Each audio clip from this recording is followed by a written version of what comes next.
un día en clase de segundo bachillerato presumiendo con ellos y me dice uno, pues no estés tan contento. ¿Y por qué? Dice, porque se reúnen primero para que una lleve el coche y le lleve las mochilas y luego los niños puedan venir por la calle sin la mochila. Digo, me cago en la leche. Bueno, vienen al instituto andando, pero mamá considera que la mochila pesa mucho y no puede llevársela. Bueno, pues vas a hacer a un niño o una niña inútil durante mucho tiempo. Muy buenas a todos, bienvenidos y bienvenidas a un nuevo podcast, a una nueva entrevista, y en esta ocasión tengo el placer inmenso de entrevistar a una persona que llegó a Medina para impartir clases como docente en un instituto y que dejó una marca, una huella en una gran generación de alumnos y demás. Y bueno, para mí el hecho de estar aquí es como si me estuviera examinando de nuevo, porque sigue imponiendo, es una persona de la que se aprende siempre, que siempre está para los demás, para ayudar. Y es un poco lo que quiero conocer y transmitir en esta entrevista, que es la vida de la trayectoria en Medina y demás profesional, y además de su afición, que es la fotografía, de don Miguel Roas Guzmán. Bienvenido.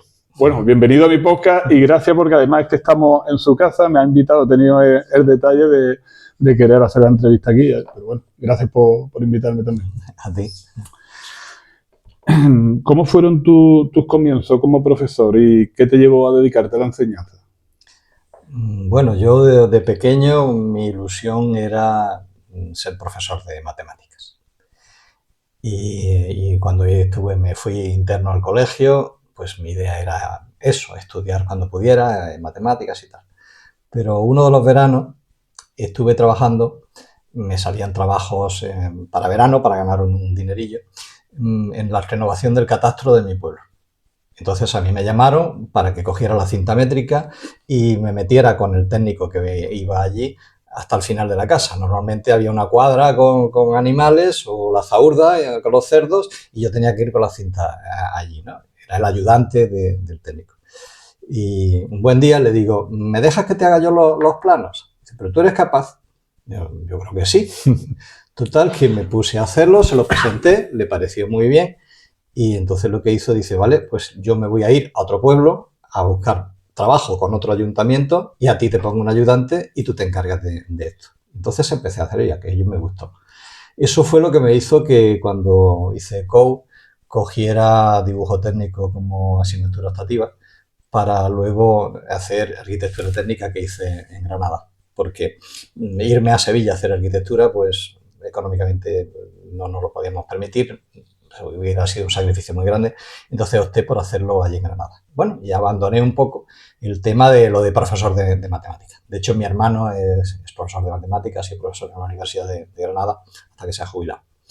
Entonces yo me tiqué al hacer aparejadores y terminar la carrera, me fui a la mili. Cuando vuelvo de la mili, pues me sale un trabajo y me pongo a trabajar en esto. Y la verdad es que me gustaba, o sea, que era un tema que lo de dirigir una obra y tal, pues era una cosa interesante y me parecía bien. El único problema es que mi jefe no me pagaba. Y entonces, claro, aguanté allí varios meses, pero llegó un momento en que la cosa no podía seguir de esa manera. Y entonces me enteré que habían salido las oposiciones y decidí preparármelas. Entonces me preparé las oposiciones para profesor de dibujo. Y la saqué. O sea, que me presenté y la saqué a la primera.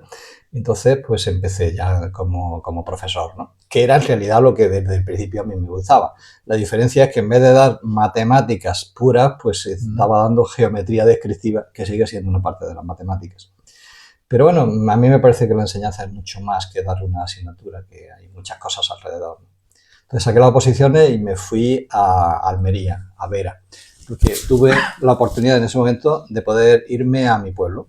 Yo soy de un pueblo de Jaén, Huelma, y podría haberme ido allí porque había plaza de ese año.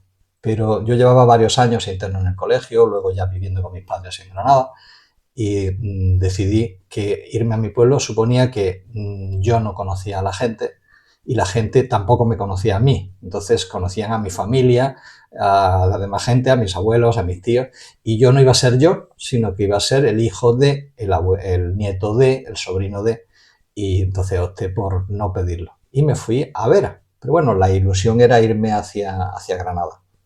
En Vera fue una experiencia increíble porque fueron los años 80, eso fue el curso 80, 81, 81, 82.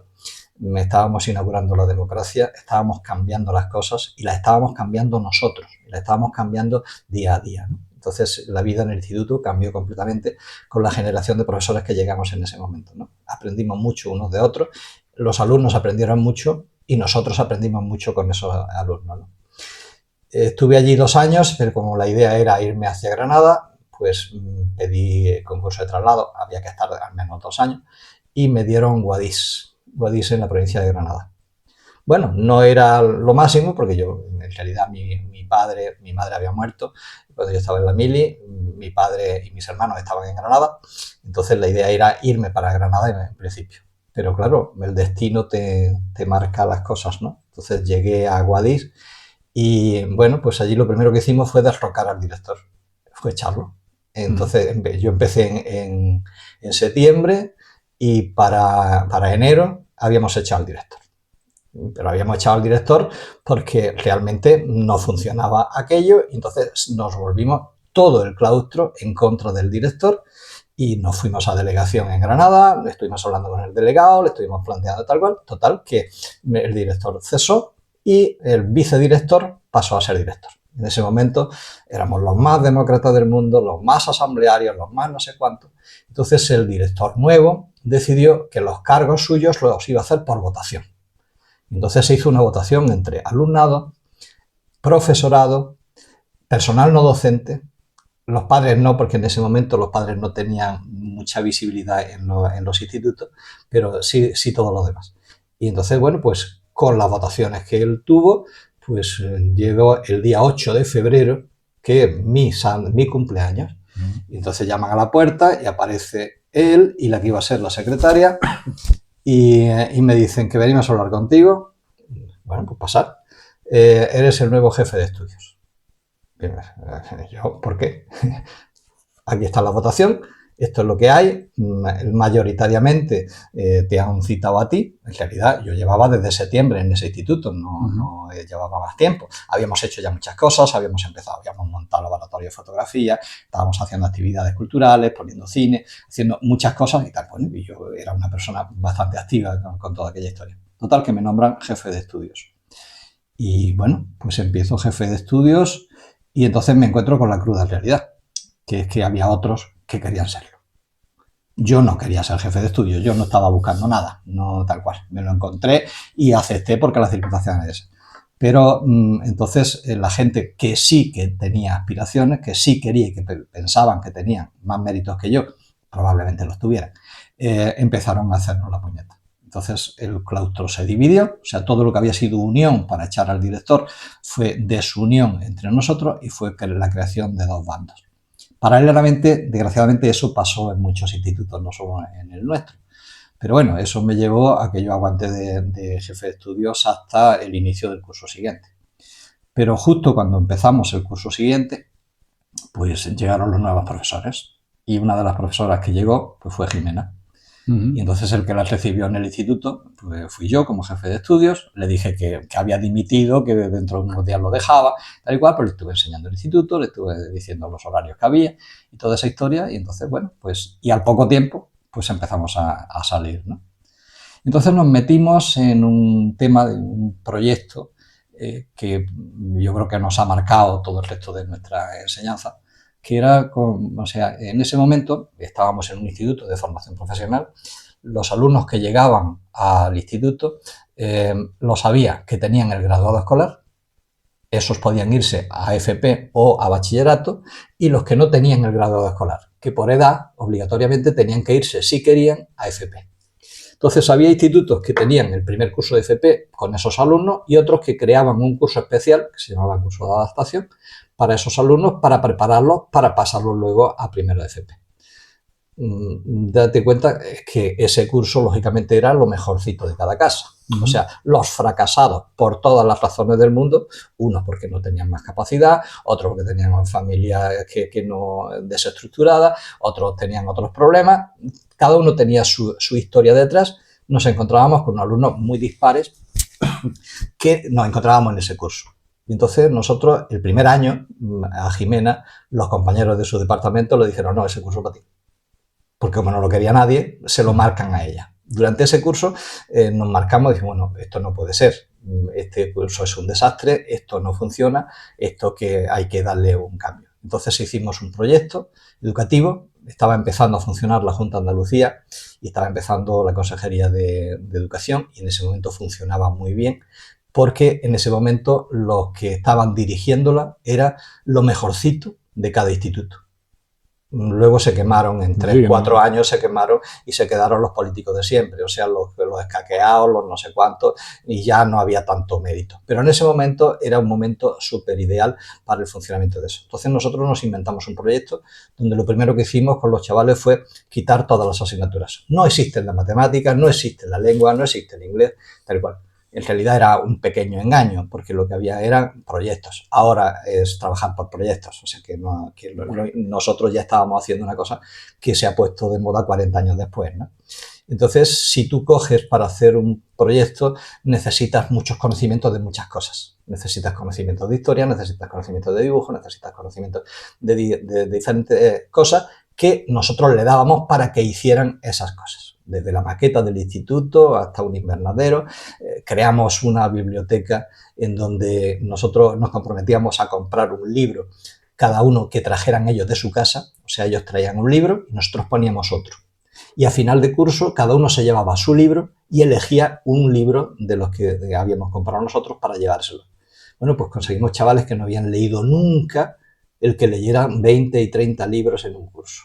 Entonces, bueno, aquello fue una revolución. Además, funcionábamos, aparte incluso la disciplina, era en una asamblea semanal donde el que dirigía la asamblea era un alumno y el secretario era un alumno. Nosotros estábamos allí, moderábamos un poco, pero se nos acabó. Entonces, cambiamos mucho el funcionamiento de todo aquello. Claro, a la par estábamos luchando con los compañeros que se habían puesto en contra nuestra porque habíamos cogido unos cargos que ellos creían que eran suyos y que les pertenecían, ¿no? Entonces, aquella experiencia fue, por un lado, muy buena, con el tema de los alumnos y del equipo que estábamos formando allí, que participábamos 6 o 7 profesores, fantástico, muy bueno, y a la par desagradable por el enfrentamiento que estábamos teniendo, ¿no? Entonces ya llegó un momento en que, bueno, Jimena le habían hecho que obligatoriamente cogiera plaza, porque allí estaba provisional, y entonces la mandaron aquí a Medina Sidonia. Entonces yo lo que hice fue pedir también Medina Sidonia. Pero continuamos un año más allí haciendo el proyecto, pero ya los dos teníamos la plaza aquí en Medina. De hecho, cuando vino por primera vez Jimena estuvo aquí como 15 o 20 días, porque además estuvo en octubre y nos casábamos en noviembre. Y entonces el problema es que los compañeros del instituto que estaban en contra nuestra manipularon al coordinador de FP y al delegado de educación de allí de Granada y entonces le quitaron la comisión de servicio para que se fuera a seguir haciendo el proyecto.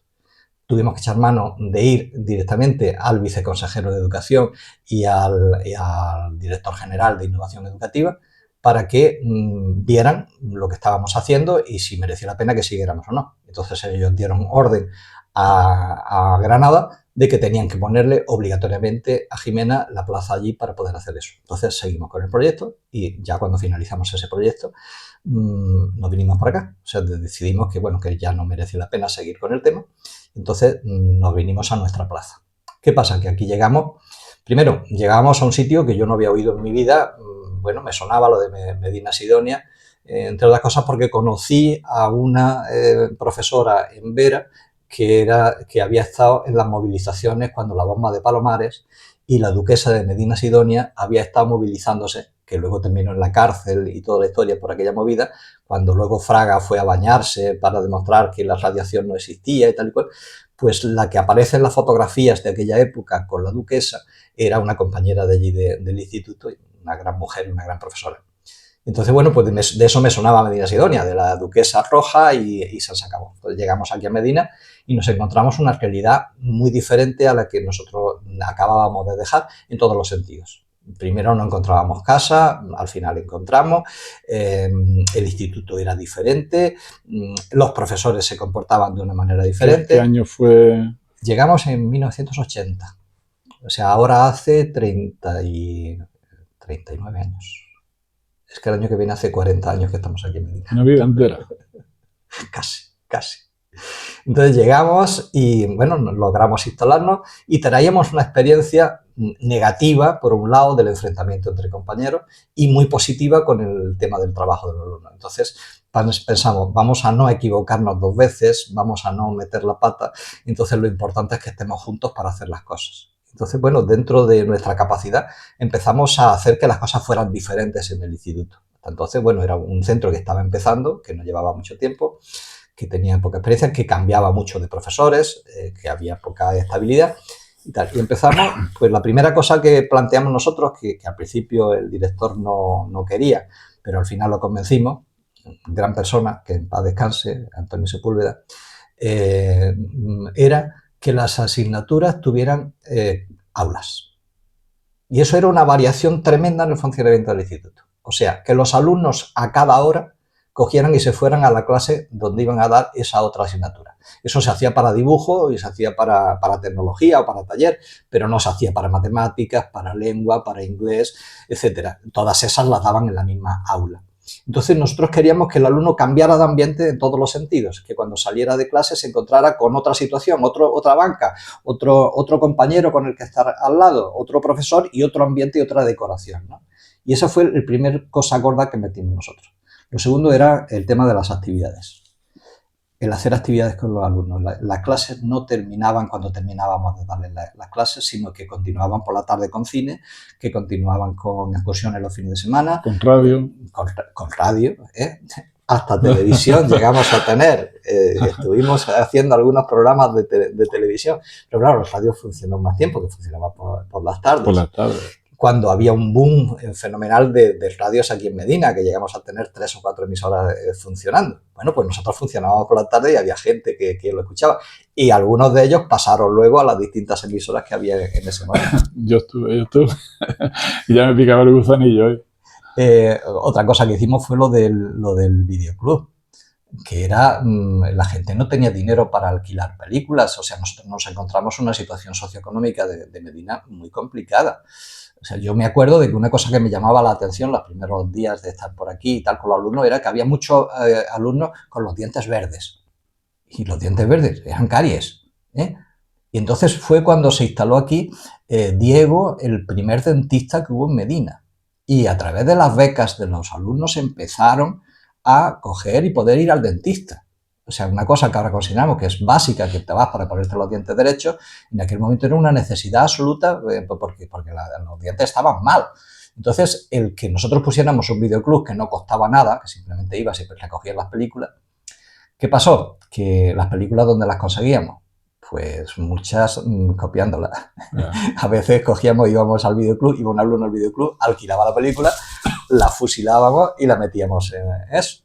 Y un buen día, cuando ya la cosa estaba de otra manera y había más gente que ya tenía más poder y tal cual, pues un alumno fue y se chivó. Y le dijo al del videoclub que en realidad estábamos allí copiando las películas y tal. Ya está prescrito, ¿no? Entonces, sí. No, se presentó allí. Y como yo, responsable de las actividades, vino a mí y me dijo, me han contado esto. Y dije, sí, es verdad.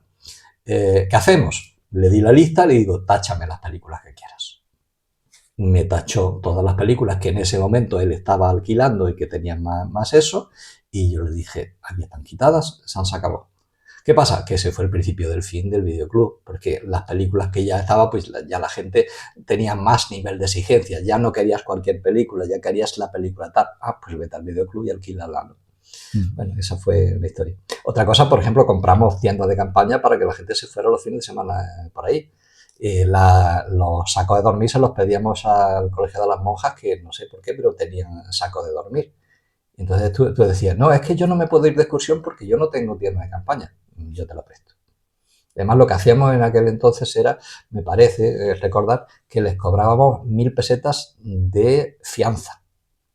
Y el lunes, cuando devolvía la tienda, le devolvían las 1.000 pesetas. O sea, que no se le cobraba nada, pero decían, no, tú te vas a hacer responsable de la tienda. Porque si la tienda la joroba, pues tú tienes que hacerte responsable de eso. Bueno, estando aquí ya, pues me pasó algo parecido a lo que pasó en Guadix con lo de la jefatura de estudio. que es que sin bebérmelo ni comérmelo me encontré de director. Y eso fue en el curso 89-90, me parece. Bueno, pues un año interino ahí, bueno, ¿qué le vamos a hacer? Estamos haciendo muchas cosas, estamos haciendo que esto funcione, estamos haciendo que la gente participe, estamos haciendo que cada profesor pueda hacer algo con sus alumnos aparte de darles clase, etcétera, y tal. Llega el año siguiente, como no había problemas y tal, pues otro año. Y yo dije, no, pero si yo no, pues te toca estar. Bueno, yo ahí ya empecé a pensarme que no era aquello lo que yo quería. A mí me gusta dar clase y yo lo que quería era dar clase. Y la dirección, bien, pero la dirección pilla demasiado tiempo con respecto al otro y las clases se convertían en una cosa secundaria. Total, que me volvieron a nombrar por tercer año. Y yo dije, hasta aquí hemos llegado. O sea, este año, pero yo ya no caigo más en la trampa de seguir aquí, porque mi vocación no es seguir de director. Había otros directores que presumían de querer irse y nunca se fueron, o sea, que de otros centros, de otros sitios, en donde la gente dice, no, si yo no quiero ser director, pero como me dicen, no, yo quiero irme y me voy a ir. Entonces, llegado el momento, le mandé una carta al delegado de educación y le dije, hay dos cosas, o usted nombra a otro, o yo me doy de baja médica, lo que usted quiera. Por supuesto no me contestó y nombró a otro director. Y entonces yo pasé a ser subdirector o vicedirector y entonces, bueno, pues seguí haciendo el tema de actividades que estaba haciendo durante tanto tiempo. Y eso pues me dio oportunidad de hacer muchos disparates, comillas lo de disparates, para mí no son disparates, han sido cosas muy serias, que era trabajar con los alumnos con cosas diferentes, ¿no? Entonces, una de las primeras cosas que empezamos a hacer era el comunicarnos con gente de fuera. O sea, yo encontraba que la gente de Medina, los pocos que se iban a la universidad, la mitad volvían al cabo del mes. No sabían salir de su casa. Y eso para mí era un problema, ¿eh? Ahora no, ahora afortunadamente está todo abierto, la gente tiene oportunidad y medios y la gente viaja y me encuentro alumnos de los que tuve por ahí haciendo montones de cosas, fantástico. Pero en aquel tiempo no salía nadie. Por ejemplo, nos fuimos un fin de semana con nuestro coche y el coche de un alumno con alumnos a Mérida, porque Jimena les estaba dando clase de historia en Roma en ese momento y queríamos enseñarles las cosas romanas de Mérida que son fantásticas. Bueno, pues con los dos coches nos fuimos. Bueno, pues una chica no pudo ir porque el novio no la dejó. Y en otra ocasión, otro viaje que me llevaba a los alumnos a la frontera de Portugal, un padre no me dejó llevarme a su hija porque me la llevaba al extranjero. Al extranjero era en Faro, aquí al lado. Ahí al lado, o sea, como de aquí a Granada.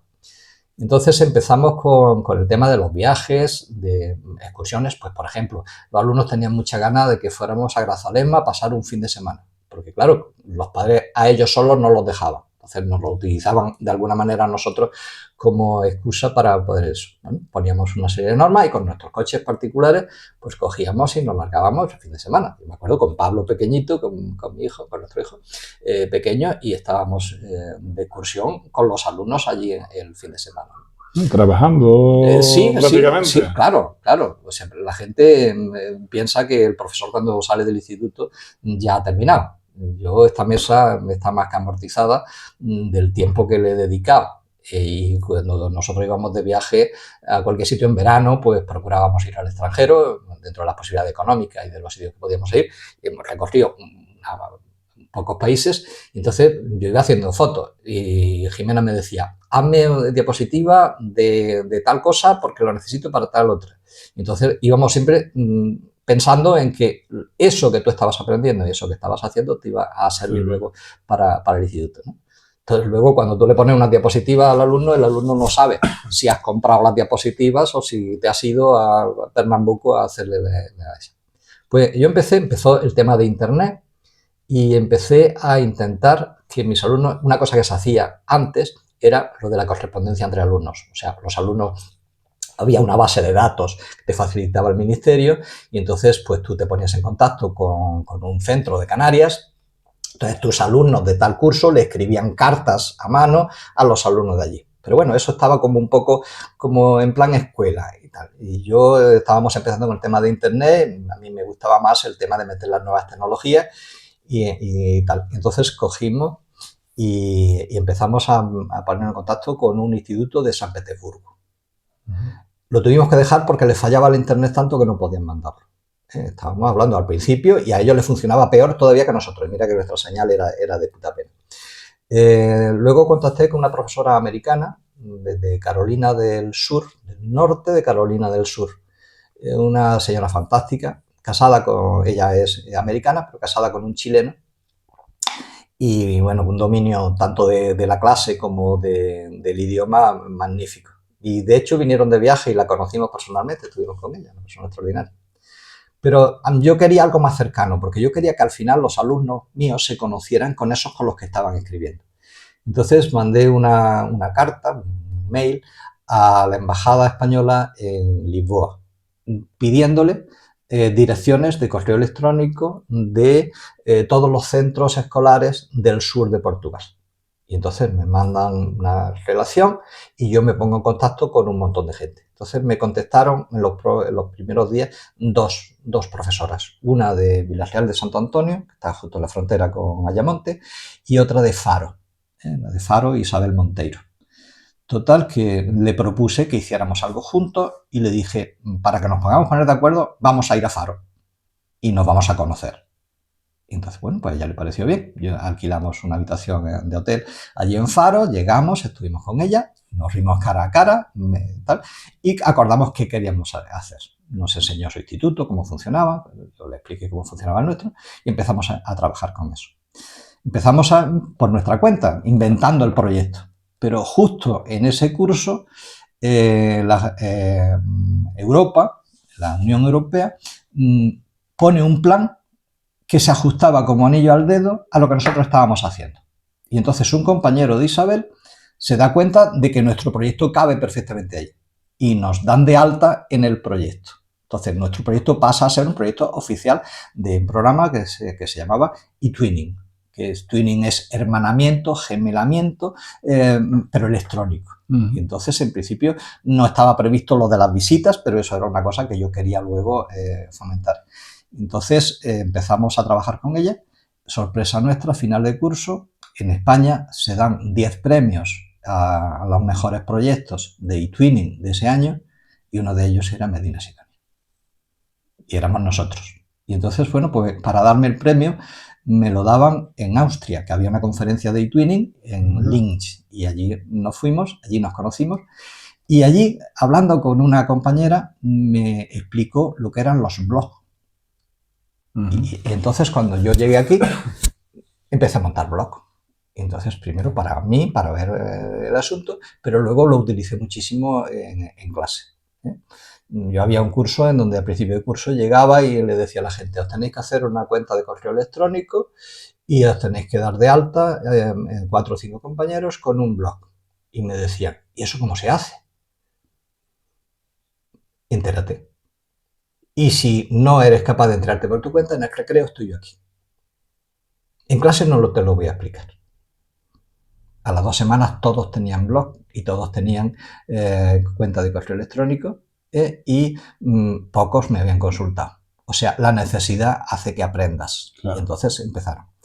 Y luego tuve la suerte de que el ministerio cambió uno de los planes, lo cambian cada 2 o 3 años, y cada vez que cambia el gobierno cambian los planes de educación. Y en uno de ellos les sobraba una hora en el horario. Y entonces esa hora la llamaron, por llamarle algo, proyecto integrado. Y yo vi aquello y vi unas oportunidades tremendas con el proyecto integrado y yo llegué a jefatura de estudio y dije, esto para mí. Esta hora la quiero yo. Y era en cuarto de secundaria, primero bachillerato y segundo bachillerato. Entonces, en cuarto de secundaria me dediqué a enseñarles que vieran cine. O sea, desgraciadamente ahora un chaval llega con 18 o 20 años y las películas básicas que debiera de haber visto no las ha visto. Claro. Pero yo le obligaba, pero claro, no era lo típico de poner una película en clase, porque una película en clase te llevas 3 clases para una película. Es hora y media, pero entre las introducciones, la llegada, la ida, no, tú la ves en tu casa. Yo me bajaba la película, la grababa en 3 pendrive y les daba a 3 alumnos los pendrive y ellos se encargaban de repartírselos a otros pocos y eso a otros pocos y esos ya tenían todo. Y en el blog de cada uno de ellos tenían que comentar la película y el horario era, pues el domingo a tal hora tienes que haber metido tu comentario. Entonces tenían que vérselo en casa. Yo les recomendaba que la vieran con sus padres, pero bueno, era su problema si la veían de esa manera o no, ¿no? Y entonces los comentarios, lo que yo les estaba preguntando, porque yo les preguntaba cosas sobre esa película, me lo tenían que contestar y entonces lo contestaba por allí. Yo lo corregía en casa y cuando llegábamos al día siguiente yo les daba los resultados de eso y ya les proponía la siguiente película. Entonces en cuarto de secundaria yo les hacía que vieran cine. En primero bachillerato para mí me preocupaba mucho el tema de que salieran de Medina. Entonces, para salir de Medina, yo necesitaba que supieran qué hay que hacer. Cuando tú te vas de viaje, tienes que buscar un hotel, tienes que buscar un transporte, tienes que buscar a dónde vas a ir, qué vas a ver, qué horarios tiene, cuánto vale, etc. Entonces, yo les proponía el siguiente trabajo. Yo cogía las capitales de Europa, las fundamentales, las más cercanas, ¿no? Pues Londres, Roma, París, Bruselas, Lisboa. Tal. Y entonces les daba a elegir, cada uno elegía una. Y yo le decía, te vas una semana desde Medina Sidonia a esa ciudad que tú has elegido. Me tienes que contar qué vas a hacer en esa semana, qué vas a ver y cuánto te va a costar. Y en qué vuelo vas, o en qué tren, o en qué tal. Y si vas al aeropuerto, ¿quién te lleva desde el aeropuerto a tal sitio? El transfer, ¿quién te lo hace? ¿Y dónde está situado el hotel?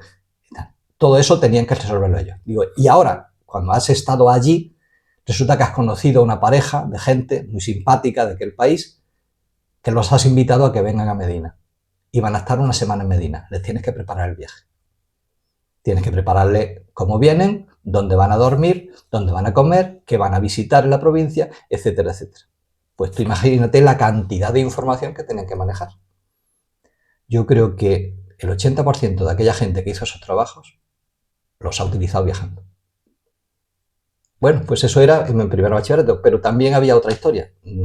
A lo largo del curso íbamos a hacer una performance, ¿eh? Una especie de obra de teatro sin diálogos, sin nada, pero era una situación que íbamos a crear. Y yo me la inventaba durante el verano, cuando estaba en la playa, estaba pensando en que íbamos a hacer el curso siguiente, y entonces llegaba y el primer día de clase le decía, este año vamos a hacer esta simulación. Primera pregunta, ¿eso es voluntario o obligatorio? Contestación mía, totalmente voluntario. Si quieres lo haces y si no suspendes. Entonces es obligatorio. No, yo no te puedo obligar a que hagas esas cosas. Pero lógicamente, como es parte de la asignatura, si no lo haces te tengo que suspender. Pero tú no tienes por qué hacerlo. Ah, entonces hay que hacerlo. Bueno, si lo quieres ver así. Total, que era ese voluntario totalmente obligatorio. No he encontrado nadie que hiciera esas performances, nadie que se haya arrepentido de hacerlas. Eran unas experiencias únicas. Al principio, los nervios, la historia. Entonces, alguna de ellas, por ejemplo, simulamos un campo de concentración con Hitler reprimiendo a los judíos en el salón de actos. Montamos aquí un pedazo de exposición de fotografías, montamos una alambrada en el sitio donde se supone que estaban los prisioneros, todos vestidos con el pijama de rayas, y Hitler paseando por allí, vamos, que le dio al alcalde que fue a verlo, le dio el susto cuando lo vio, que no veas. Y otro año, el último, otro año les hice leer un libro que se llamaba Un día con burka, que había escrito una española que se había casado con un afgano. Y entonces ella había tenido que, para salvar la vida, tenía que, por el tema de los talibanes, tuvo que ponerse el burka allí. Entonces, claro, desde una cultura ajena, ella lo pasó muy mal. Y escribió el libro para contar esa historia. Entonces yo, la lectura obligatoria que les puse ese año fue ese libro. Entonces lo que decidimos fue representar eso, estar un día, todas las niñas de la clase, y estamos hablando de lo menos 15 niñas, vestidas con el burka. Tenían que hacerse el burka. Colaboraron las madres sin ningún problema, hicieron, y entonces ese día tenían que comportarse como si estuvieran en una escuela afgana. Ya estamos hablando de qué año más o menos sería. Pues estamos hablando de hace 15 años aproximadamente, o sea que 2010. Bueno, ya estamos un poquito más avanzados. Sí. Mentalidad y demás. Sí. No, además, bueno, vamos a ver, a mí la gente ya me conoce. Entonces, cuando yo les planteaba cosas, aunque parezcan locuras, no lo eran y estaba todo controlado y todo eso. O sea que las madres en esas cosas, en cuanto a eso, les encantaba el colaborar y tal. Eran las niñas las que había que convencerlas porque el riesgo de hacer el ridículo era tremendo. Y entonces ese día quedamos a las 8 de la mañana en mi aula para que se vistieran y a partir de ahí no podían ir solas a ningún sitio. Tenían que ir con un hombre. Y los hombres podían ir vestidos como les diera la gana, puesto que eran hombres. Y entonces cuando iban por los pasillos, había chavales que se metían con ellas. Tú no puedes responder, tú eres una mujer. Y el único que te puede proteger en todo caso es este que va contigo. Entonces, claro, eso sirvió para que a cada clase a la que llegaban, en donde sí se tapaban el burka para la clase, hablaran con el profesor de turno, explicaran cómo se sentían, qué estaban haciendo, qué les parecía y todo eso. Entonces fue una experiencia muy interesante, muy intensa, que al final era un solo día, ¿no? Y la última que llegamos a hacer fue que representamos el propio instituto como si estuviéramos en lo que fue el Hospital de San Juan de Dios, ahí. Entonces había enfermos, había monjes, había curas, había un pregonero que cantaba lo que estaba pasando y ahí colaboraron incluso de extras, madres de alumnos para la decoración de aquello y tal. El cura nos prestó cosas de la iglesia para montar allí en el patio y tal, y eso fue un montaje. De hecho, invitamos a los distintos colegios a que vinieran a verlo. Y claro, los alumnos lo que querían era volver y repetirlo. Y decían, no, esto se ha acabado. Lo hemos hecho hoy y ya se ha acabado. O sea, que no hay más. Pero cada uno tuvo que hacerse sus ropas, su historia y tal.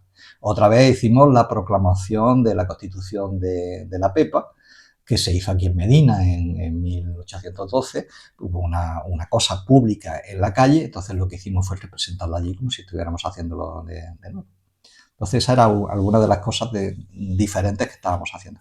Pero a la par que yo tenía esa asignatura, que era 1 hora a la semana, yo tenía 18 horas de clase a lo largo de la semana. O sea, yo tenía educación plástica y visual con alumnos de secundaria y tenía dibujo técnico con bachillerato, ¿no?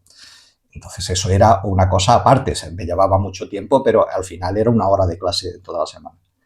Y mi trabajo principal era, por ejemplo, los alumnos de bachillerato, que la asignatura de dibujo técnico la dieran en condiciones y que ellos llegaran a la universidad sabiendo lo que hacían. Yo creo que ningún alumno mío ha tenido problemas en la universidad cuando ha llegado con el dibujo técnico, ninguno. Y además han sacado unas notas magníficas en selectividad de dibujo. O sea que de eso sí estoy orgulloso de. Bueno, pues empezamos un poco cómo fueron los comienzos y prácticamente hemos hecho casi el recorrido completo Bueno, por tu carrera. Es que al final la parte docente y mi parte personal está íntimamente unida. O sea, Sí, no, pero bueno, hicimos un poco también, pero ya venimos recordando de hace no mucho, ¿no? De hace años. Pero yo te quería preguntar cuál fue, nos contaste que llegaste a Medina, pero cuál fue tu primera impresión, que no has contado algo ya de lo que te encontraste, pero la impresión que te dio cuando llegaste a Medina, ¿cuál fue? Fue un poco de desazón. Primero porque estábamos muy lejos. Ten en cuenta que estamos hablando del año 86. Hasta el 92 no se hace la autovía de Sevilla a Granada. Entonces era una carretera nacional. Me acuerdo un día que veníamos desde Granada y estuvimos detrás de las carrozas de la gente que iba hacia el Rocío durante horas. Era terrible el tiempo. O sea, ahora mismo ir a Granada, que era mi punto de referencia, donde estaba mi familia, donde estaban los amigos y todo eso, estamos hablando ahora mismo de 3 horas, pero en aquel entonces era un infierno. Entonces, llegar aquí y encontrarte algo que era distinto a lo que conocías. Ya te digo que había un nivel de pobreza un poco mayor de lo que yo estaba acostumbrado. O sea, por ejemplo, mis alumnos en Guadix ya todos tenían televisión en color. Y aquí todavía estaban en blanco y negro. O sea, había un pequeño retraso. Y estábamos en un sitio que nos era extraño y que teníamos que adaptarnos. Al principio nos costaba trabajo entender a la gente. O sea, vuestro acento es diferente al que yo tenía. Y entonces costaba. Entonces al principio fue un poco de choque. Entonces la idea primera era, bueno, pues dentro de 2 años pedimos traslado y nos vamos para Granada. Bueno, pues esos 2 años no llegaron nunca. De hecho, llevamos 10 años jubilados y aquí estamos. Nuestra casa es en Medina. O sea que hemos visto una evolución de Medina, tanto de mentalidad como económica, muy importante. Aunque para mí siempre me parece poco, ¿eh? Prácticamente el gran cambio, ¿no? que ha habido, ¿no? Sí. Tenía aquí una pregunta, bueno, que ya has contestado, ¿no? ¿Qué te hizo decidir quedarte a vivir aquí? Que ya vemos que está ligado, como dices, a tu vida personal. Pues llegó un momento en que incluso preparamos todos los papeles para echar, tal, y decía, bueno, ¿y si nos dan a uno y al otro no? ¿qué hacemos? ¿Estar 4 o 5 años cada uno en un sitio nos merece la pena? ¿Estamos mal aquí? Y entonces decidimos que no. Pero luego ese no estar mal, porque ten en cuenta que al principio tú no tienes ligazón con la gente, o sea, pero luego es que esa ligazón es cada vez mayor. O sea, nosotros vamos en vacaciones, cuando nuestro hijo va por Granada, pues nosotros vamos para Granada y tal. Entonces yo compro en el Mercadona de aquí y compro en el Mercadona de Granada. ¿Cuál es la diferencia? En el Mercadona de Granada yo no hablo con nadie. En el Mercadona de Medina yo puedo entrar y puedo tardar 1 hora y media, 2 horas, porque me he encontrado con 3 personas con las cuales he estado hablando media hora con cada uno de ellos. Y cuando me atiende el cajero, a lo mejor yo no lo conozco ya de nada, pero él me dice, don Miguel o Miguel, y me habla por mi nombre. O sea, él sí sabe quién soy yo. Entonces, llega un momento en que tú te sientes del lugar, y eso no sucede ni en un año, ni en 2, ni en 3. O sea, tú vas haciendo amigos poco a poco. Muchos de nuestros amigos actuales son nuestros antiguos alumnos. Mañana, por ejemplo, vienen a comer aquí unos muy amigos. Pues ella fue alumna nuestra. Entonces tú empiezas una relación de una manera y al final tú tienes tantas ligaciones que dices, ¿qué me hace a mí querer irme de Medina? Bueno, pues actualmente nos vamos en verano porque hace mucho calor. Y entonces nos vamos a Asturias porque en Asturias está la casa de Jimena y tenemos otra relación con otra gente. Pero realmente nuestra ciudad, nuestro pueblo ahora es Medina. Entonces la gente a la que nosotros queremos y tal, pues en gran parte son los que están aquí. Que te sientes de Medina más que de tu pueblo. De mi pueblo, por supuesto. O sea, yo desgraciadamente mi pueblo es mi infancia y se acabó, pero ya allí no tengo nada más.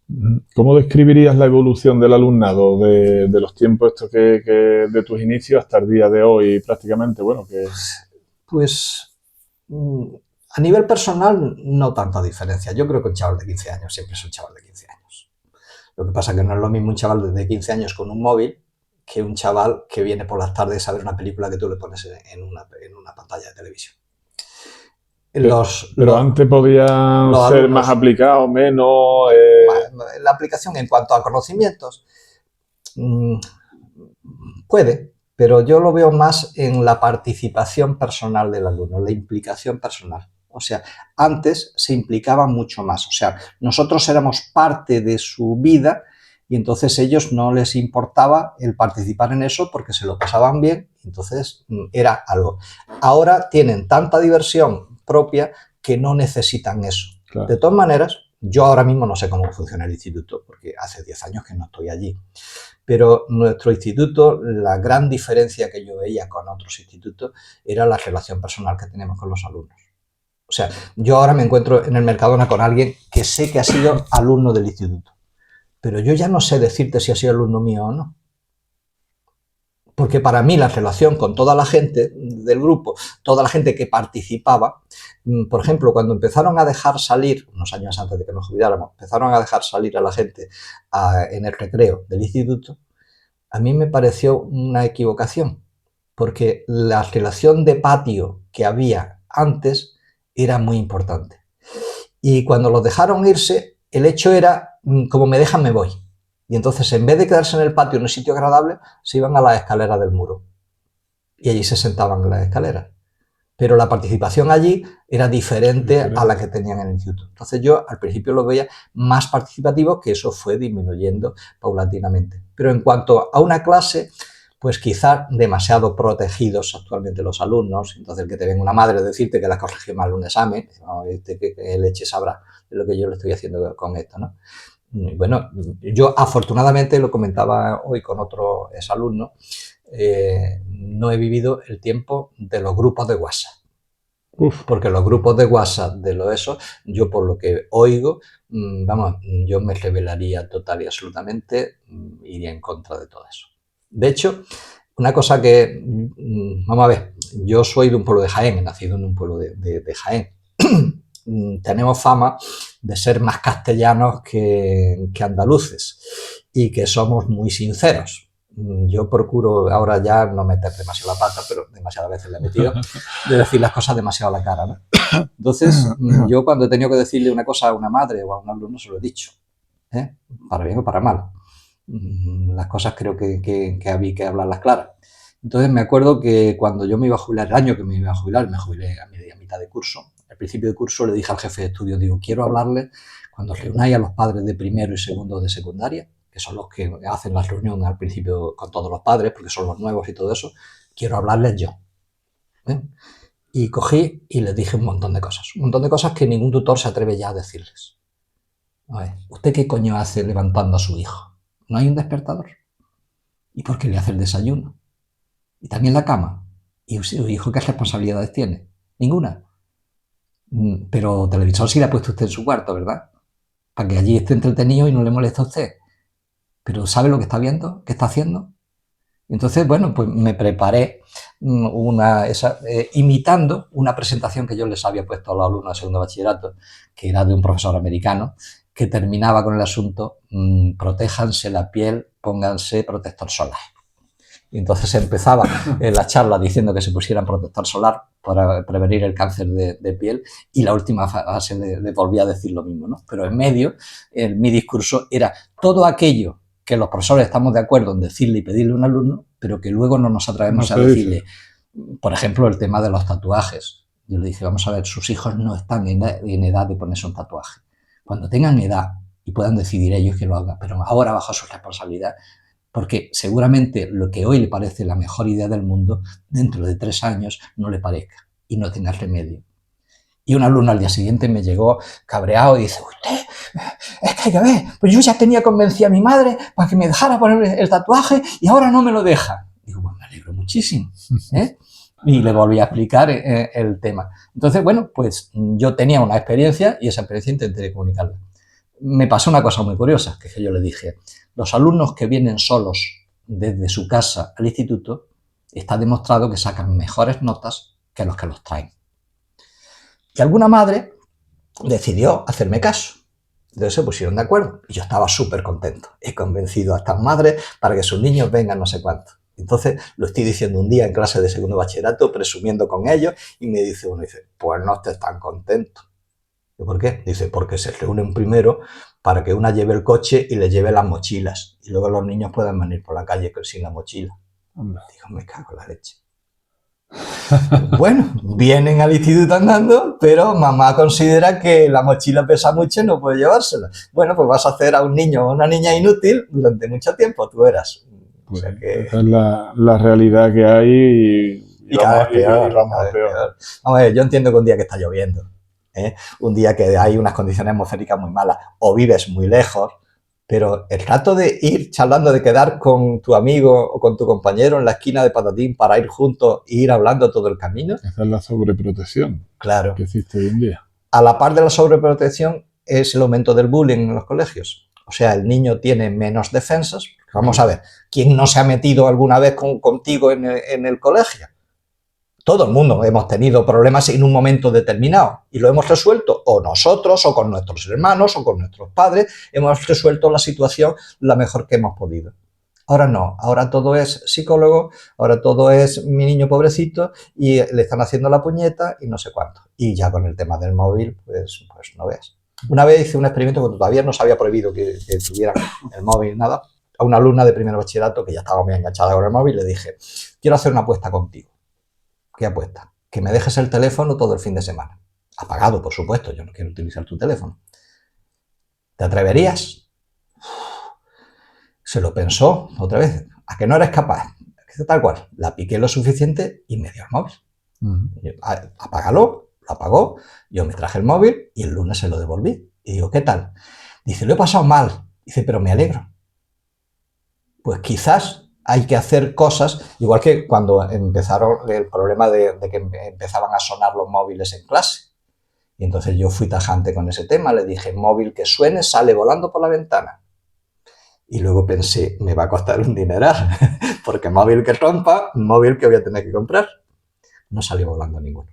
Pero en mi clase no sonó jamás ningún móvil.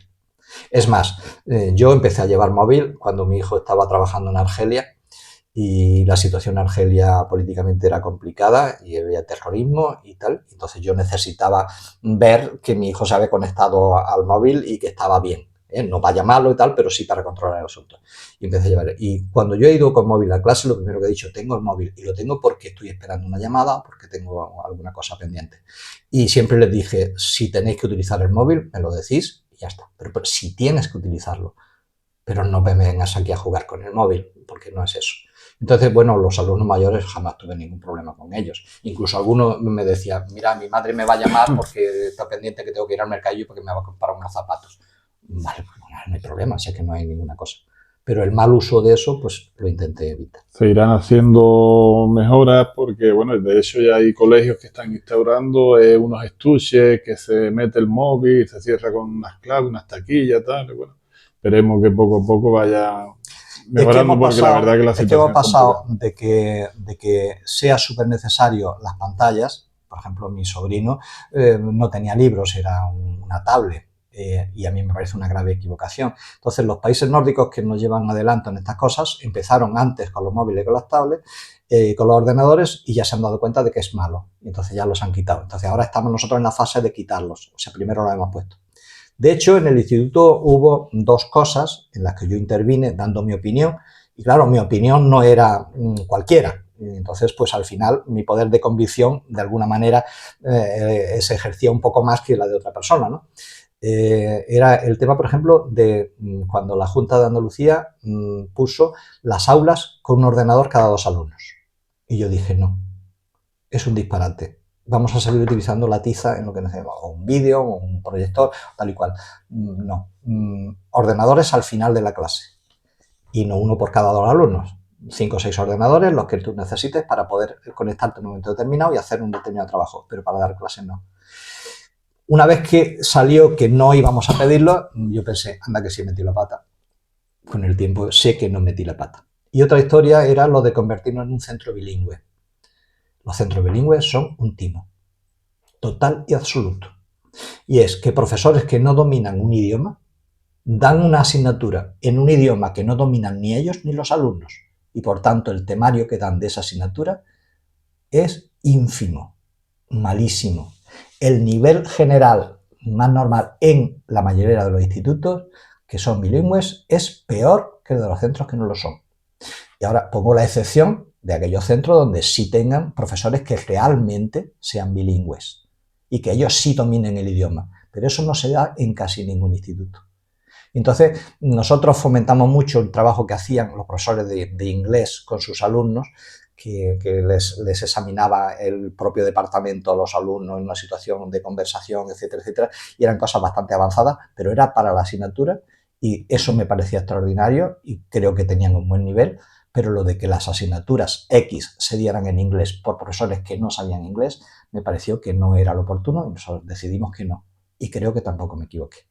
Y el nivel de nuestros alumnos de inglés era tan bueno o mejor que el de muchos institutos que supuestamente eran bilingües. Bilingües tenían la palabrita, la plaquita en la puerta, pero eran un tipo.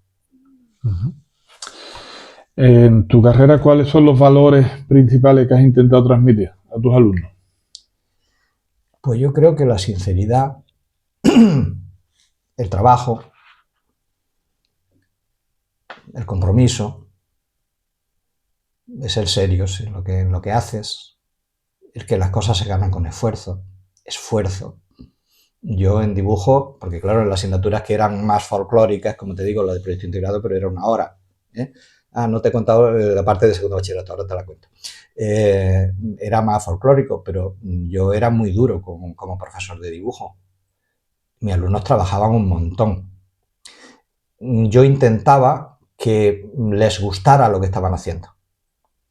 Entonces tú tienes un montón de láminas, pero cuando la estás haciendo, aunque sabes que estás haciendo mucho trabajo, lo que estás haciendo te da una satisfacción. Primero porque eres capaz de resolver esos problemas y segundo porque luego vas a obtener una buena nota en selectividad y porque luego en la universidad vas a ir muy a gusto con esa asignatura. O sea que tú tienes una recompensa a corto plazo que lo que estés haciendo te guste, pero realmente el dibujo técnico era complicado y era difícil. Pero una vez que se metían, vamos, el problema era con otros compañeros que me decían, es que claro, me doy la vuelta y me encuentro a los alumnos que están haciendo tus láminas. Pues ponles tu trabajo, motívalos para que cuando yo me dé la vuelta estén haciendo lo de tu asignatura. Tú verás. ¿eh?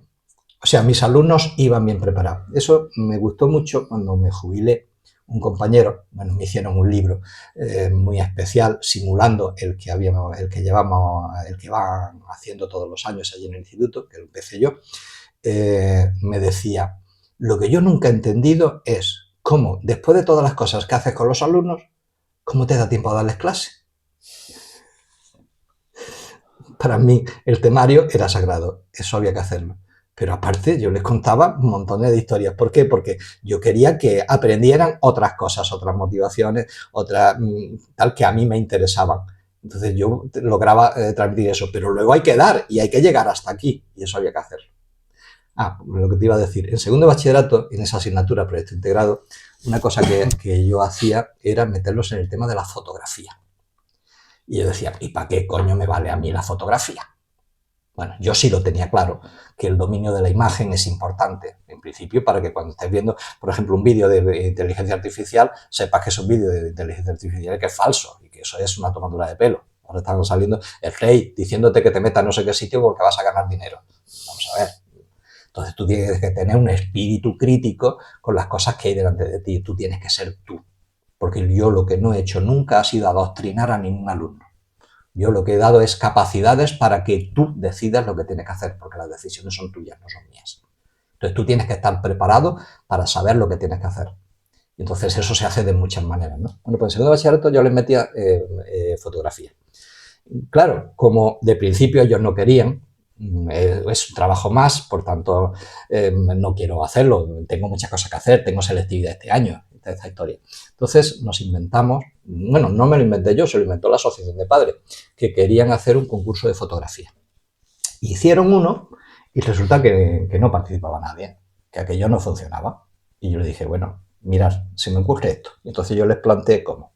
Vamos a hacer un concurso de fotografía donde vengan alumnos de todos los centros de Medina, de primaria y de secundaria. El Sidón, el Santiago, el Enciso, las Monjas y el Tebuse. Bien, vienen X alumnos. La capacidad que teníamos en el instituto, metíamos allí a 150 personas. No podemos meter más, pues eso eran los que participaban.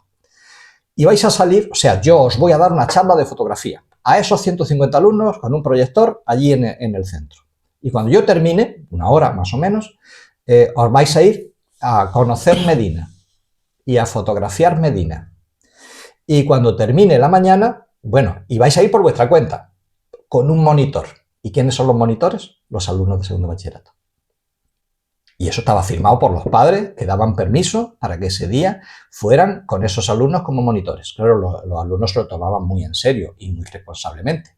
Yo estaba durante toda la mañana en el instituto, en el patio, con el teléfono en la mano, que lo tenían todos para poder llamarme, por si había alguna incidencia, alguna cosa. Y al final de la mañana, cuando habían visitado todos los sitios, cogían la tarjeta de memoria, se la sacaban a la cámara, ahora sería más complicado con el tema de los móviles, la sacaban y teníamos unos sobrecitos con el nombre de los alumnos puestos, metían allí. Y ahora yo empezaba el asunto, que era recoger todas las fotografías que habían hecho.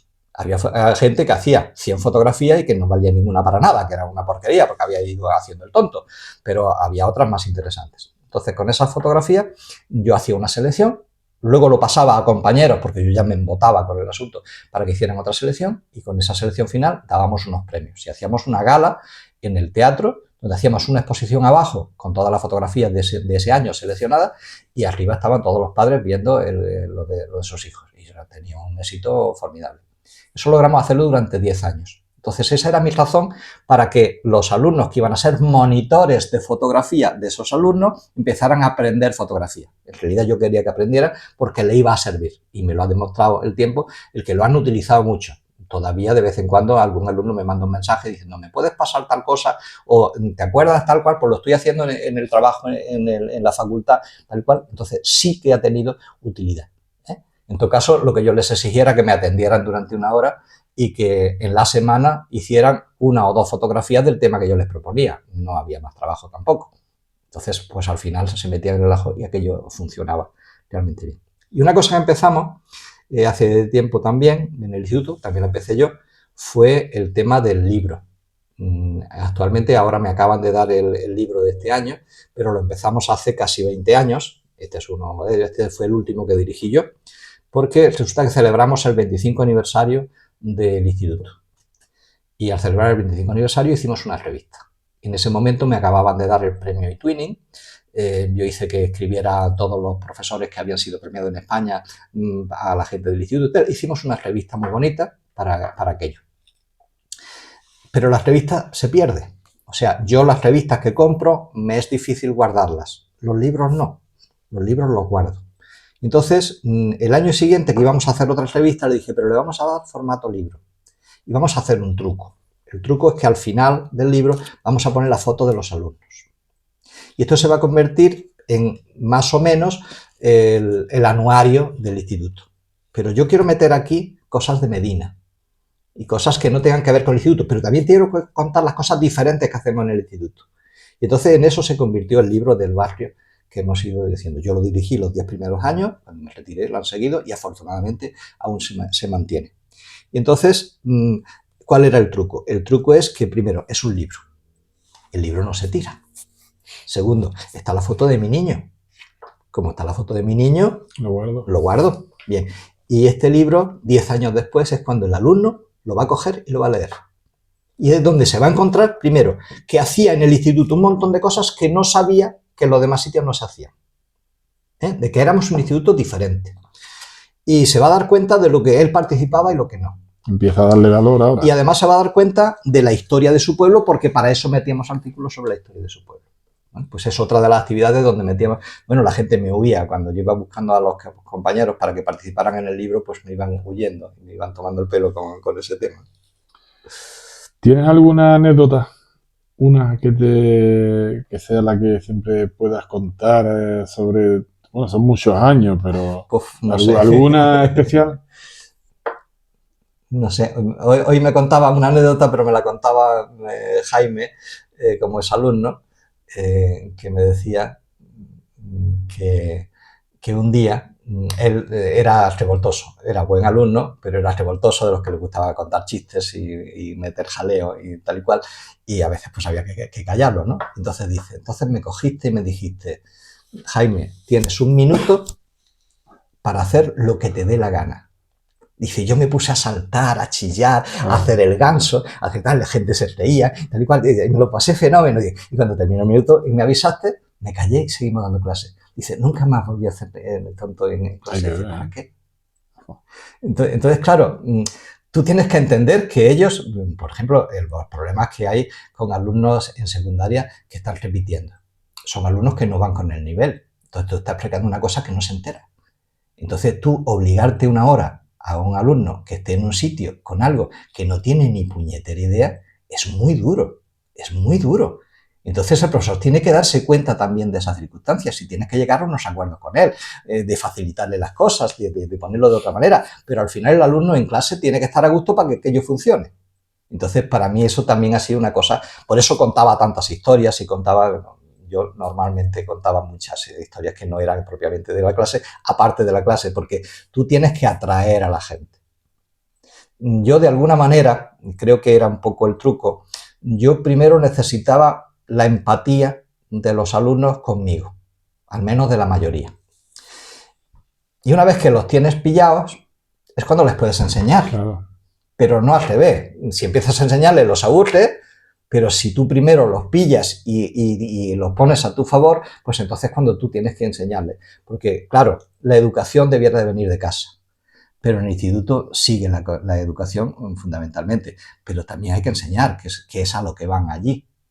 Y últimamente pues me dicen que se pierde demasiado tiempo, más del que perdíamos nosotros, en el tema de callar a los alumnos, de que los alumnos se pongan a atender. Porque eso es otra cosa, peligro de los móviles. El nivel de atención es mínimo. O sea, yo ya me cuesta trabajo ver un vídeo largo, me cuesta trabajo. Y a los alumnos que están acostumbrados a TikTok, que son de un minuto, no les pidas que tiren 20 minutos haciendo una misma cosa. Entonces, claro, se aburre, entonces tiene que ser muy animado. Y el alumno no puede aburrirse. Bueno, pues también hay que aburrirse. Claro. Porque si no te aburres, no ingenias y tal cual. Entonces es complicado. Entonces eso es lo que me cuentan los compañeros. Y aparte los compañeros me cuentan de que la burocracia cada vez es mayor. O sea, ya era grande cuando yo estaba y ha ido aumentando. Entonces yo me acuerdo cuando llegaba en la reunión que teníamos semanal, los jefes de departamento y eso, y llegaba el director y decía, pues viene una nueva instrucción que hay que hacer tal cosa y tal cual. Y yo preguntaba, si yo sigo al pie de la letra lo que vosotros decís que hay que hacer ahí, ¿voy a hacer algo diferente en mi clase? No, entonces no vale. O sea, si la orden no vale para que yo cambie lo que hago en clase con mis alumnos y voy a seguir haciendo lo mismo, lo que me estás haciendo hacer es tiempo extra perdido mío, pero que no sirve para nada. Entonces, desgraciadamente, hay demasiada gente en la administración que son escapados, huidos de la tiza, que no les gusta dar clase y que están allí ocupando ese puesto porque es más cómodo para ellos, pero que realmente no saben cómo se desarrolla. No tienen la vocación, digamos, ¿no? Me acuerdo de unos compañeros, unos profesores de la Facultad de Ciencias de la Educación de aquí de Cádiz, que vinieron a convencerme de que el hecho de que yo tuviera la radio en el instituto suponía que los alumnos aprendieran mucho más en clase. Y yo le dije, pues no, no son dos cosas distintas, no tienen nada que ver, no. Entonces, claro, el problema es que ellos venían a que yo les dijera que sí a lo que ellos habían pensado. Pero tú has pensado una cosa que no ha demostrado. Yo sí te puedo demostrar lo que estoy haciendo a diario. Entonces, no me pidas que te cuente lo que tú quieres oír, porque lo que tú quieres oír no es la verdad. Entonces, la administración muchas veces va en unos niveles que en la clase no son. Y si la clase no son, eso no funciona. Si volvieras atrás, ¿cambiarías algo de tu forma, de la forma que has utilizado para enseñar? ¿Hay algo que hubieras hecho de forma diferente? Básicamente no. Hombre, tengo más experiencia. Entonces, por tanto, sé más. O sea, el primer día de clase, cuando llegaban los alumnos, tú los veías dónde se sentaban y ya sabías cómo era cada uno. O sea, ya habías visto las pelotas, ya habías visto los estudiosos, ya habías visto los gamberros, ya lo habías visto todo. Entonces, claro, si tú ya sabes de qué vas, pues sabes cómo tratarlo. Y entonces, pues claro, mientras más novato era, menos sabía, lo vas aprendiendo con el tiempo. Pero yo me preguntó una profesora, tuve una compañera, que sigue siendo amiga, que está lejos, que me preguntó, estuvo 3 años aquí, coincidió cuando yo era director, y me dijo, es que me voy con la sensación de que lo he hecho mal.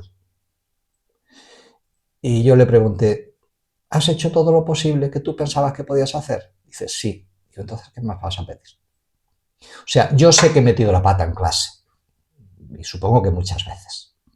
Pero también sé que los que estaban allí sabían que no lo estaba haciendo de mala fe. Entonces, puedo haber puteado a alguien en algún momento determinado, pero en el 90% yo sé que sabe por qué lo estaba haciendo.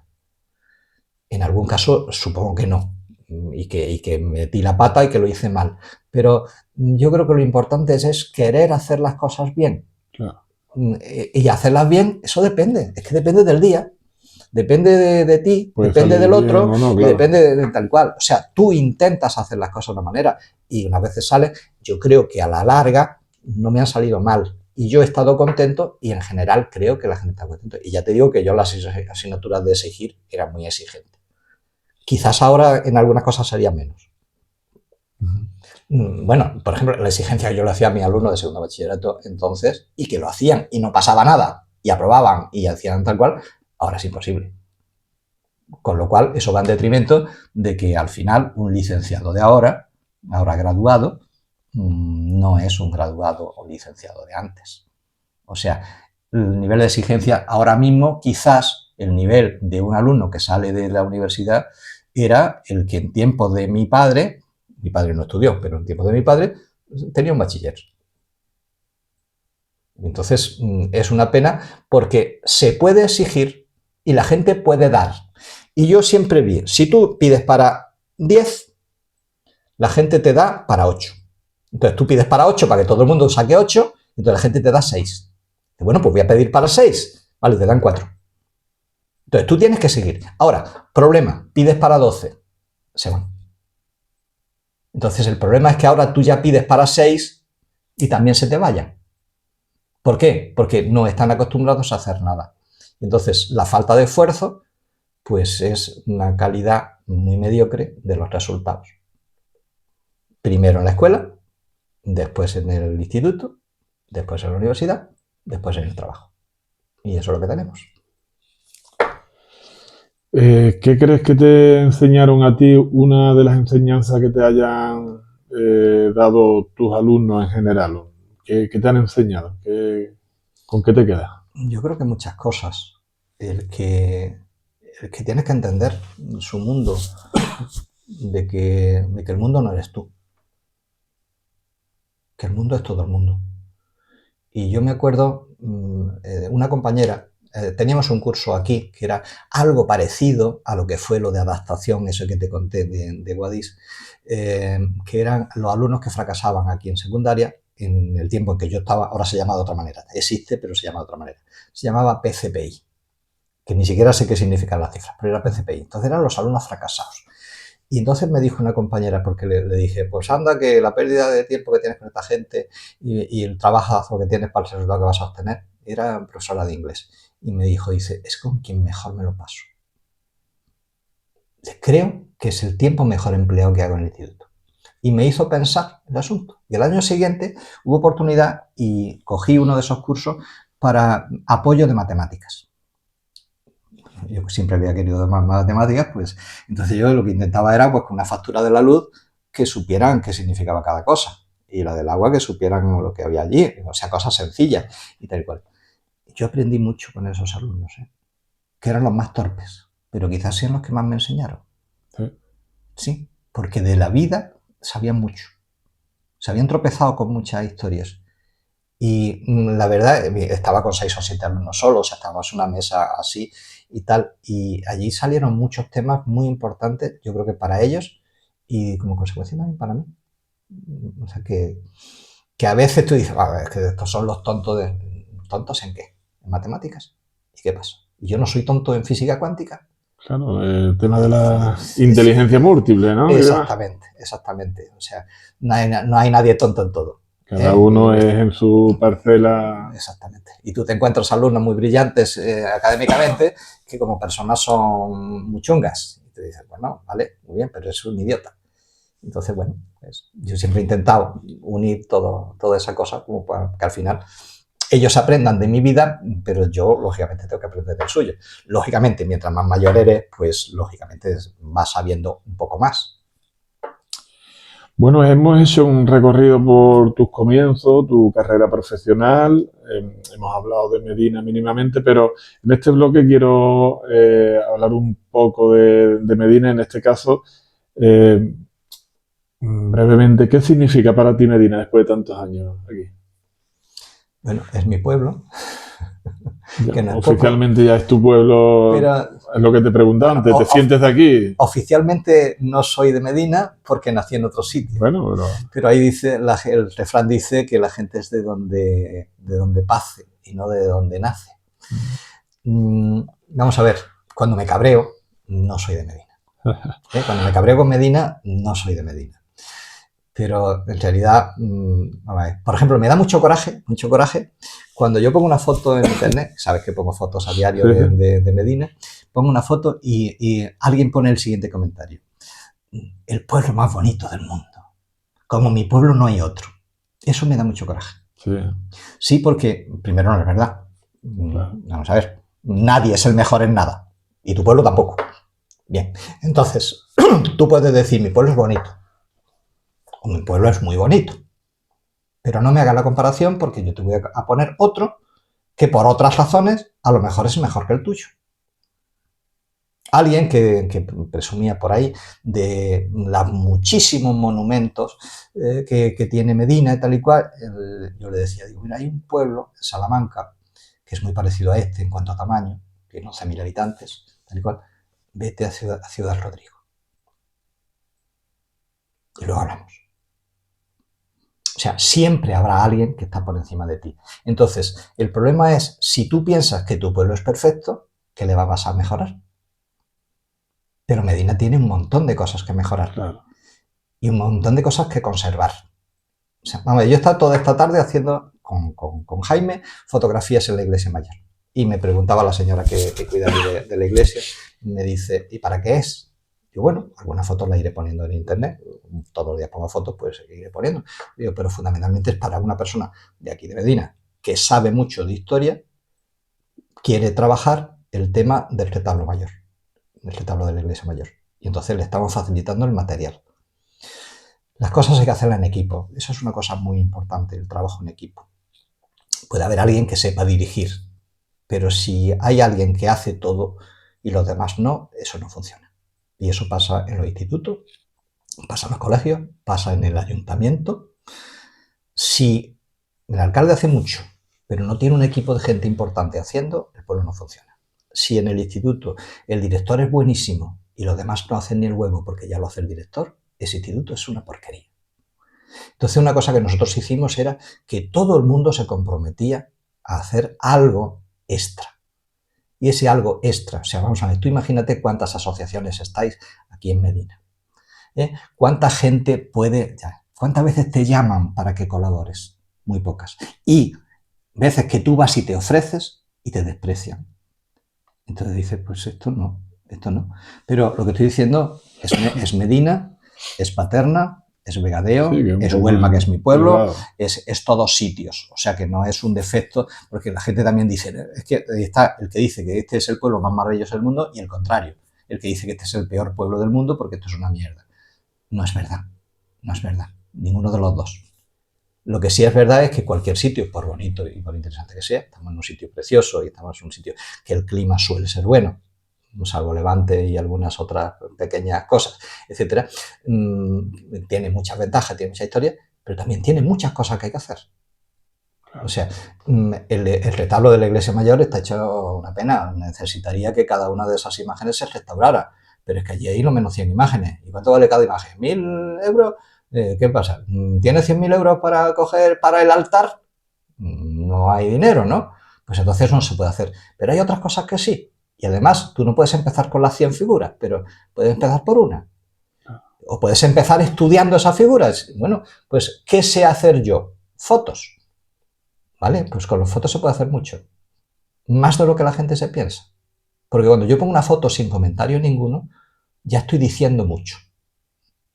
Y el que sepa y quiera, lo entiende. Y el que no lo quiera entender, que no lo entiende. Un entendedor, pocas palabras bastan, ¿no? Otras veces no tiene intención ninguna, pero hay veces que sí, que tú estás mostrando una realidad y entonces la gente lo está viendo, ¿no? Entonces, Medina a mí me parece un pueblo apacible, bueno en general, con los defectos de todos sitios, un buen sitio para vivir, en donde tenemos a muchos amigos, a muchos conocidos y a mucha gente que nos resulta agradable estar aquí. Y entonces, pues por eso hemos decidido que sea nuestro sitio de vida y que sea nuestra casa esta. Te voy a preguntar, no sé, que seguramente me hayas contestado ya, ¿qué te ha dado esta tierra y su gente a nivel personal? Un poco... es tu casa ya, es tu... ¿no? Me ha dado 40 años de vida. Llevamos 39 años aquí y estamos porque queremos. O sea, tenemos la opción de poder irnos cuando queramos. Y ya te digo que nos vamos cuando hace calor. Y estamos aquí porque queremos y colaboramos en las cosas que colaboramos. A veces deberíamos de colaborar más, todo el mundo debería hacer más de lo que hace, pero bueno, hacemos muchas cosas porque queremos este sitio, queremos esta gente y queremos que esto sea un poco mejor. Y las cosas funcionan si la mayoría de la gente funciona. Por eso es tan importante lo de las fotos. Yo muchas veces puse una foto de la iglesia mayor de un detalle y me dice uno, he estado toda mi vida de monaguillo en la iglesia, es la primera vez que lo veo. Si tú no conoces lo que tienes, no lo quieres. Y si no lo quieres, no lo conservas y no lo mantienes. Entonces, me parece que yo ahora lo único que hago es pues, ser un poco divulgador de algunas cosas. Entonces, bueno, doy a conocer algo. Yo sé poco de montones de cosas, pero lo poco que sé, me gusta que los demás lo tengan también. Entonces, eso es lo que he estado haciendo toda mi vida. Pero no es lo mismo la clase donde tú me tienes que escuchar por narices a otro sitio donde si yo te pongo una foto o te pongo un comentario, tú puedes elegir el verla o no verla. Entonces, depende del interés que tú tengas con eso, el que lo hagas o no. Bueno, pues mi parte, me acuerdo la obligación que me puse en la pandemia de que todas las tardes tenía que poner la puesta de sol. Yo tengo una magnífica vista de sol desde aquí. Entonces, y la gente estaba encerrada en su casa. Entonces yo me comprometí a eso. Y había un montón de gente que estaba esperando la foto de ese día del sol. O vas por la calle y me dicen, me gustan mucho las fotos que tú pones, y no tienes ni idea de quién está hablando contigo porque no lo conoces. Pero él sí sabe, dice, Miguel, me encantan tus fotos. Bueno, pues el día que dice, ¿y para qué coño subo fotos? ¿Para qué coño me molesto? ¿Para qué leche estoy haciendo esto? Pues resulta que sí, que hay gente que lo está apreciando. Porque tú a lo mejor en una foto te ponen 5 me gustas. Pero ¿cuánta gente ha visto esa foto? Mucha, claro. Mínimo 500.000 personas la han visto. Porque en cuanto tú pones una cosa que le toque la fibra a alguien, ese contesta. Luego ese no estaba ese día ahí y los demás no. O sea que normalmente ve tus fotos, pero solo interviene aquel día porque le ha tocado algo que a él le importa. O que son más activos y se pronuncian. Y hay gente que dice, pobrecito, le ponemos un me gusta. Y otros, pues ven la foto, siguen, no sé cuánto. Yo ya no voy buscando tampoco nada, ni lo he buscado nunca. O sea, que si en un sitio una foto tiene muchos me gusta, pues dices, vale, pues muy bien, pues esta ha gustado más. Pero no me pagan nada, no me van a pagar nada, y por tanto el sueldo que me da me lo da el ministerio, mientras me lo esté dando el Ministerio de Seguridad Social. Y se acabó, o sea, esto es una afición y lo hago porque además un fotógrafo, al fin y al cabo, si hace fotos y no las enseña, ¿para qué las hace? Sí hubo una fotógrafa magnífica americana que hizo fotos toda su vida y ni siquiera las reveló. Y son ahora muertas. Cuando las descubrió uno por casualidad en un mercadillo, las reveló y son unas fotos magníficas y se están haciendo exposiciones en museos por todo el mundo. Era una señora que trabajaba cuidando niños en las casas, pero llevaba siempre una cámara de fotos y iba haciendo fotos, pero nunca las enseñó. Pero yo sí los enseño. El otro día tuve esta conversación con Fray Lumen, hablando de las acuarelas y demás, de los conocimientos, de lo importante, que es compartir, que es importante, es bonito, ¿no? Claro, y claro. Bueno, aparte te hace sentir bien de que un pintor, por ejemplo, que pinta acuarelas y no las enseña, las tiene en su casa y no participa, por ejemplo, No en vale algún para concurso, nada, exposición y demás, no vale. Entonces estoy de acuerdo y por eso es por lo que también un poco la historia de este tema, ¿no? De entrevistar, de hacer podcast y demás, de compartir conocimientos y demás, ¿no? Entonces estoy totalmente de acuerdo con esto. ¿Qué sientes cuando vas por la calle y te paran antiguos alumnos y te saludan o te cuentan una historia, una anécdota? ¿Qué sientes? Generalmente satisfacción. Me acuerdo de un alumno, mira, yo conté una anécdota hace muchísimos años, casi recién llegado aquí, que había pasado en casa de Jimena. Y era una señora que llegó y dice, hemos estado en tal sitio, nos lo hemos pasado muy bien, y seríamos unos 27 o 33. La cifra es absurda, porque tú dices 20 o 30, 20 o 25, 30 o 35, pero 27 o 33 no lo dices nunca. Es una cosa que es absurda. Bueno, pues yo eso lo he contado en clase, pues supongo que varias veces. Bien. Y me encuentro un alumno que llevaba, no sé, 10 años sin verlo. Y me dice, va a saludarme y dice, ¿seríamos 27 o 33? Entonces tú empiezas a pensar. Cuando yo lo dije, no lo dije con ninguna intención. Pero este se acuerda. A veces eso me ha dado miedo. El poder que podemos tener en un momento determinado y no ser conscientes de lo que podemos hacer con ese poder. Eso a veces me ha dado vértigo. Luego lo he asumido y por eso te decía que lo que creo que no se debe hacer nunca, jamás, es adoctrinar a nadie. Intentar convencer a alguien de que lo único que hay en la vida es lo que tú piensas. Porque eso lleva al sectarismo, lleva a las dictaduras y lleva a todo lo malo. Tú tienes que darle capacidad a la gente para que piense. Si piensa igual que tú, pues tendrá una conversación más larga.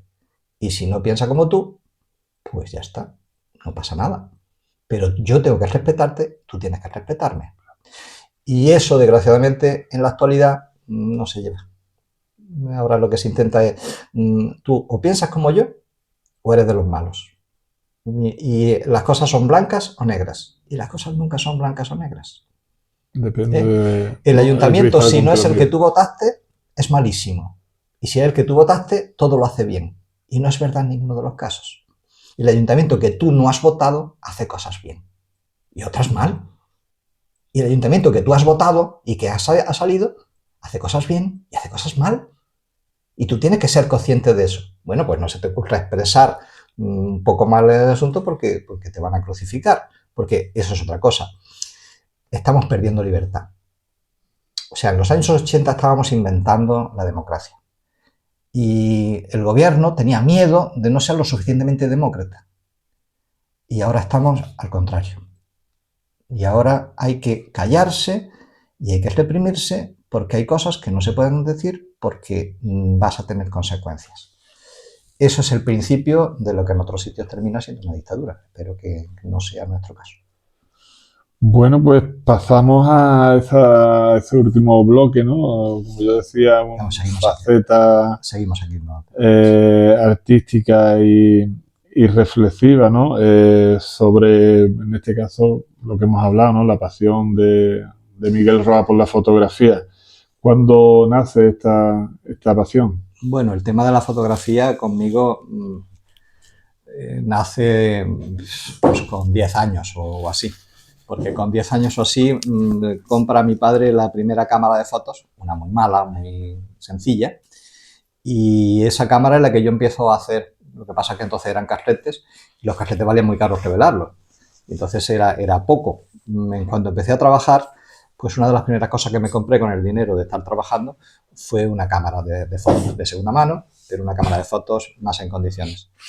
Y lo que he hecho en los institutos donde he estado, los 3 institutos donde he estado, lo primero ha sido montar un laboratorio de fotografía. Cuando el hacer fotos y hacer fotos en el laboratorio, pues era casi la misma cosa. Ahora es el ordenador, es otra historia, no te hace falta un laboratorio, sino que lo haces en el ordenador y obtienes mejores resultados incluso que el otro, ¿no? Entonces, para mí me ha acompañado siempre. Entonces, lo que he hecho, lo que te decía antes, era meterlo en la enseñanza. O sea, yo he utilizado mucho tanto la imagen para enseñar cosas como el hecho de enseñar a hacer imágenes para poder disfrutarlas tú, poder analizarlas tú y poder hacer cosas. De hecho, tengo bastantes alumnos, varios alumnos que son muy buenos fotógrafos. Y bueno, ya en cuestión de técnica, Jaime, por ejemplo, me da 7000 vueltas. O sea, yo me he quedado en la prehistoria con cantidad de cosas y él está súper avanzado, ¿no? Pero bueno, la fotografía, yo di con el ayuntamiento, di 2 cursos de fotografía. Uno fue la concejala del PSOE la que me pidió que lo diera y lo di.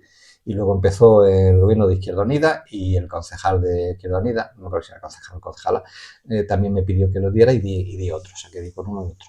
Y fue una experiencia muy, muy agradable.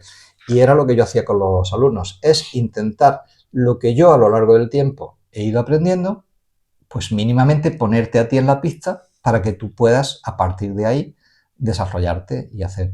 Y siempre en cada curso, o sea, a lo mejor tenía 30 alumnos, de esos 30 alumnos, 4 o 5 tenían una visión fotográfica buena. Y esos tienen posibilidades y muchos de ellos han seguido haciendo.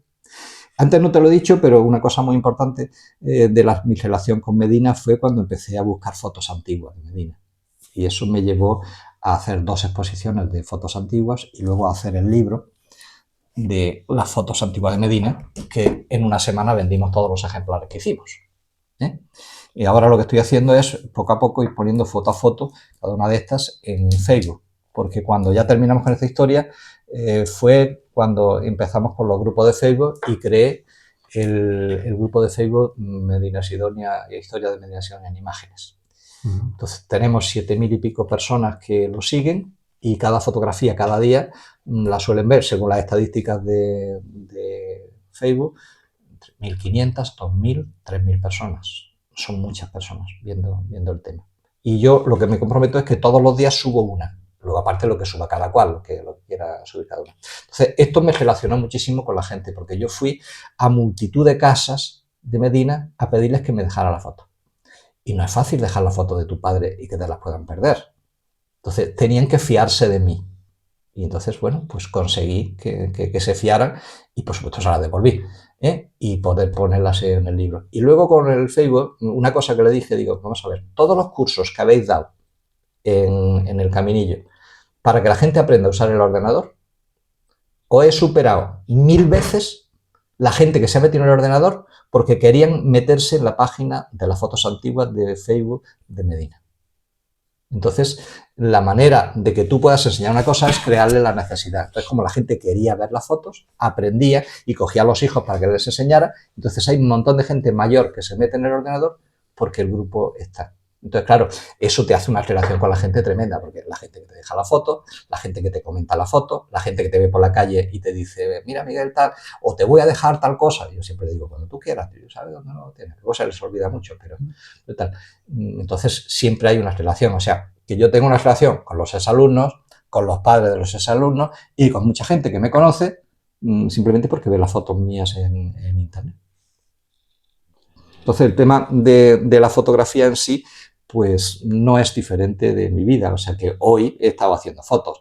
Y no las fotos que me gustaría hacer artísticas para luego enseñar, sino el tema documental, que es uno de los blogs que tenemos es sobre los viajes, Jimena y yo. Entonces, cuando vamos de un viaje, del inserso, de lo que sea por nuestra cuenta, lo que solemos hacer es que yo voy haciendo fotos y ella va tomando notas. Entonces, ella hace un relato del viaje que yo ilustro con fotografías. Entonces, eso luego lo mostramos. Entonces, es de alguna manera animar a la gente a que hay sitios muy bonitos que hay que ver, que no solo es tu pueblo, que tu pueblo es importante y que hay que cuidarlo, pero que hay otros sitios que merece la pena de ir a ver.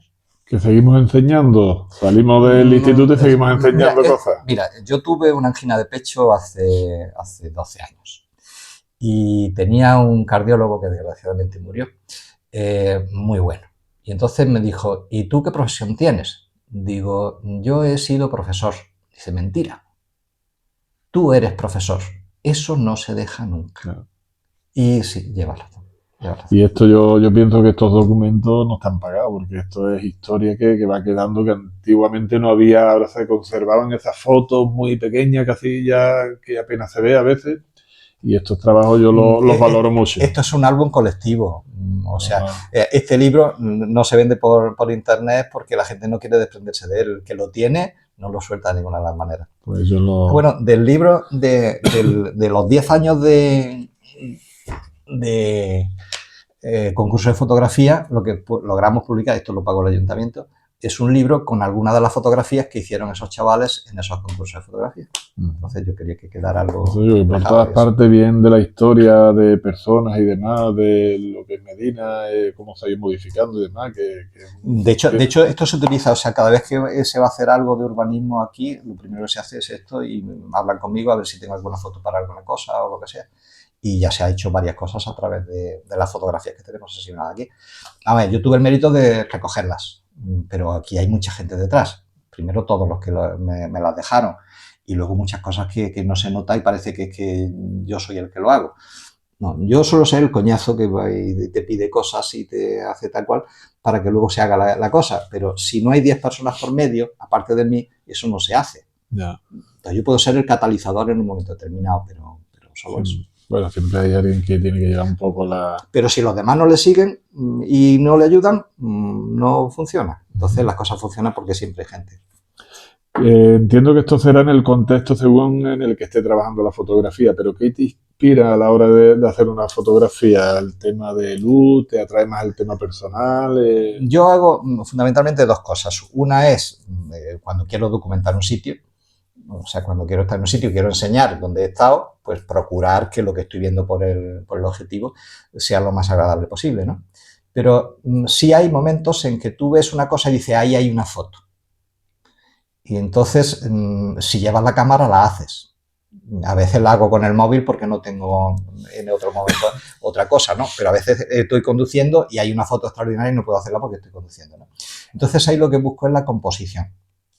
Y la composición es todo lo que yo he logrado explicarte del tema de plástica o de arte, todos los museos que he visto, todas las cosas que he visto, todas las fotografías que he visto, que son miles y miles y miles las que al fin y al cabo, pues entonces ver que eso llama la atención, que eso está colocado en el sitio oportuno y que el resultado final es agradable. Tú lo ves y dices, me gusta, pero no sabes por qué te gusta, pero te gusta. Pero yo sí tengo que saber lo que estoy haciendo. Entonces esa es la diferencia de que cuando yo estoy detrás de la cámara, tengo que estar viendo qué es lo que quiero enseñar. Entonces, el primer defecto que tiene un fotógrafo es el ruido de las cosas. Si yo hago una foto aquí en general, pues es una habitación donde hay muchos libros, pero ya está. Pero si yo quiero señalar algo en concreto, ese concreto tiene que estar enfocado, lo demás desenfocado, o tiene que tener más luz, o tiene que tener algo que llame la atención, como el color, o la forma, o lo que sea. Entonces, todo lo que un pintor se plantea cuando hace un cuadro, o un director de cine, el director de fotografía de una película, se plantea cuando está haciendo una imagen, me lo tengo que plantear yo cada vez que disparo con la cámara.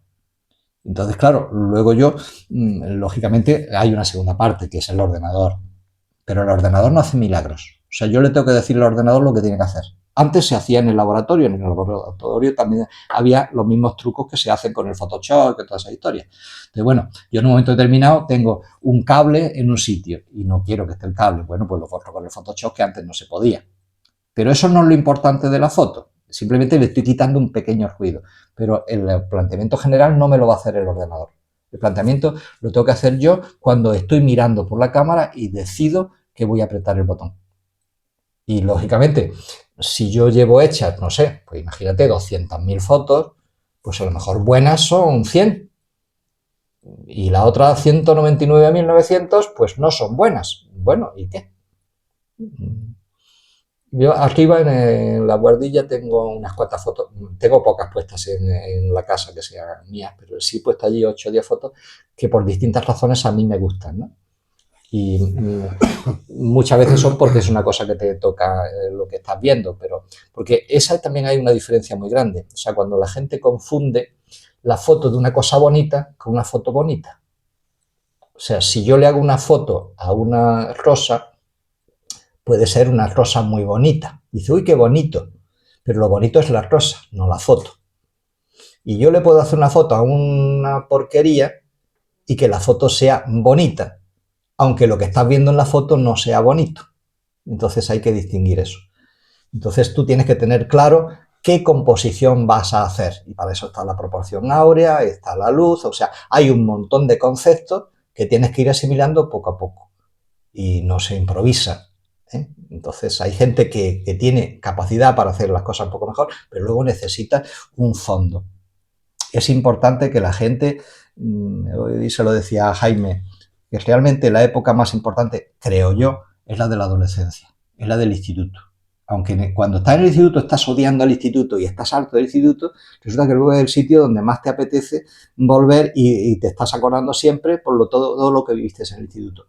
Pero es que es la época en que tú aprendes realmente las cosas. En la universidad aprendes de una cosa determinada, pero la amplitud general de las cosas te la va a dar el bachillerato. Entonces, si tú no aprendes ahí lo necesario, y en esto la plástica no se trata de que yo te enseñe a dibujar, porque tú puedes tener capacidad para dibujar o no, y eso es más o menos innato, pero yo sí te puedo enseñar a ti a que sepas ver, incluso a que sepas hacer cosas sin necesidad de que sepas dibujar. Yo me acuerdo de muchos alumnos de llegarte y decirte, pero maestro, es que yo no sé dibujar. Digo, yo tampoco. Yo no te voy a enseñar a dibujar. Para eso hay clases particulares, pues si tienes tal cual. Yo te voy a enseñar otras cosas. Tú tienes que ver por qué una publicidad te llama la atención. Y es porque detrás hay un fotógrafo que sabe lo que está haciendo. Y tú tienes que dar y tienes que descubrir eso. Entonces, claro, cuando tú estás haciendo la foto, pues tienes la responsabilidad de eso. Y bueno, pues a veces te sale algo por casualidad y a veces porque te lo has pensado mucho y la mayoría de las veces pues no te sale. También es verdad que como de todo lo que haces no tienes que enseñarlo, pues no lo enseñas. O sea, las cosas que no te gusten no las enseñas. Yo me acuerdo mucho del tema este de la publicidad, los mensajes subliminales y demás. ¿Alguna fotografía tienes que, yo creo que será difícil, ¿no? Que entre tantas puedas destacar como tienes un top ahí tuyo de decir estas son mis mejores fotos? Arriba tengo unas cuantas fotos que me gustan, pero no son las mejores fotos. Simplemente que esas sí me gustan y en un momento determinado decidí ampliarlas y enmarcarlas. Este verano un antiguo alumno vino y estuvo unos días en nuestra casa en Vegadeo, en Asturias. Y él es un artista y es capaz de hacer cosas en cerámica impresionantes y nos tiene regaladas muchas cosas y tal, y siempre tiene muchos detalles con nosotros con esa historia. Y me dijo, me tienes que regalar una foto tuya, o sea, hecha por mí. Y me puso en un compromiso. Y además le he ampliado tengo una abajo en el sótano así de grande sobre aluminio, ya impresa y tal, pero no sé si he acertado o no. Es decir, que la tienes todavía, no se la... No, no se le da todavía, pero se la voy a dar, ya la he hecho. Y si Ya... escucha esta entrevista ya lo sabe, ¿no? Entonces, ¿no? Ya no hay sorpresa. No, porque él no sabe. No sabe la foto que es. No, bueno, yo una de las cosas que tengo fijas en el tema de mi Facebook es la ventanateca. Media Medina sabe ya lo que es la ventanateca.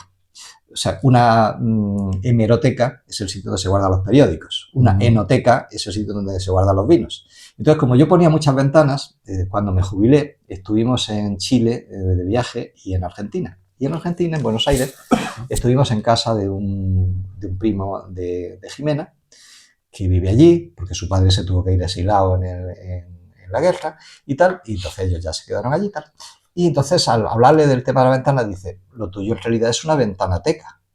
Y ahí se le queda el nombre. Entonces, desde hace 10 años utilizo esa palabra para poner la fotografía. Entonces, yo todos los días pongo una ventana. Una ventana que me ha llamado la atención. Entonces, hay fotos que son muy buenas y otras que no, que son malas. Y otras que tienen unas ventanas impresionantes y otras que son impresionantes, pero por lo nulas que son o por lo que sea, ¿no? Entonces, yo decidí que como hago muchas ventanas, le iba a hacer una fotografía, le iba a ampliar una fotografía de una ventana.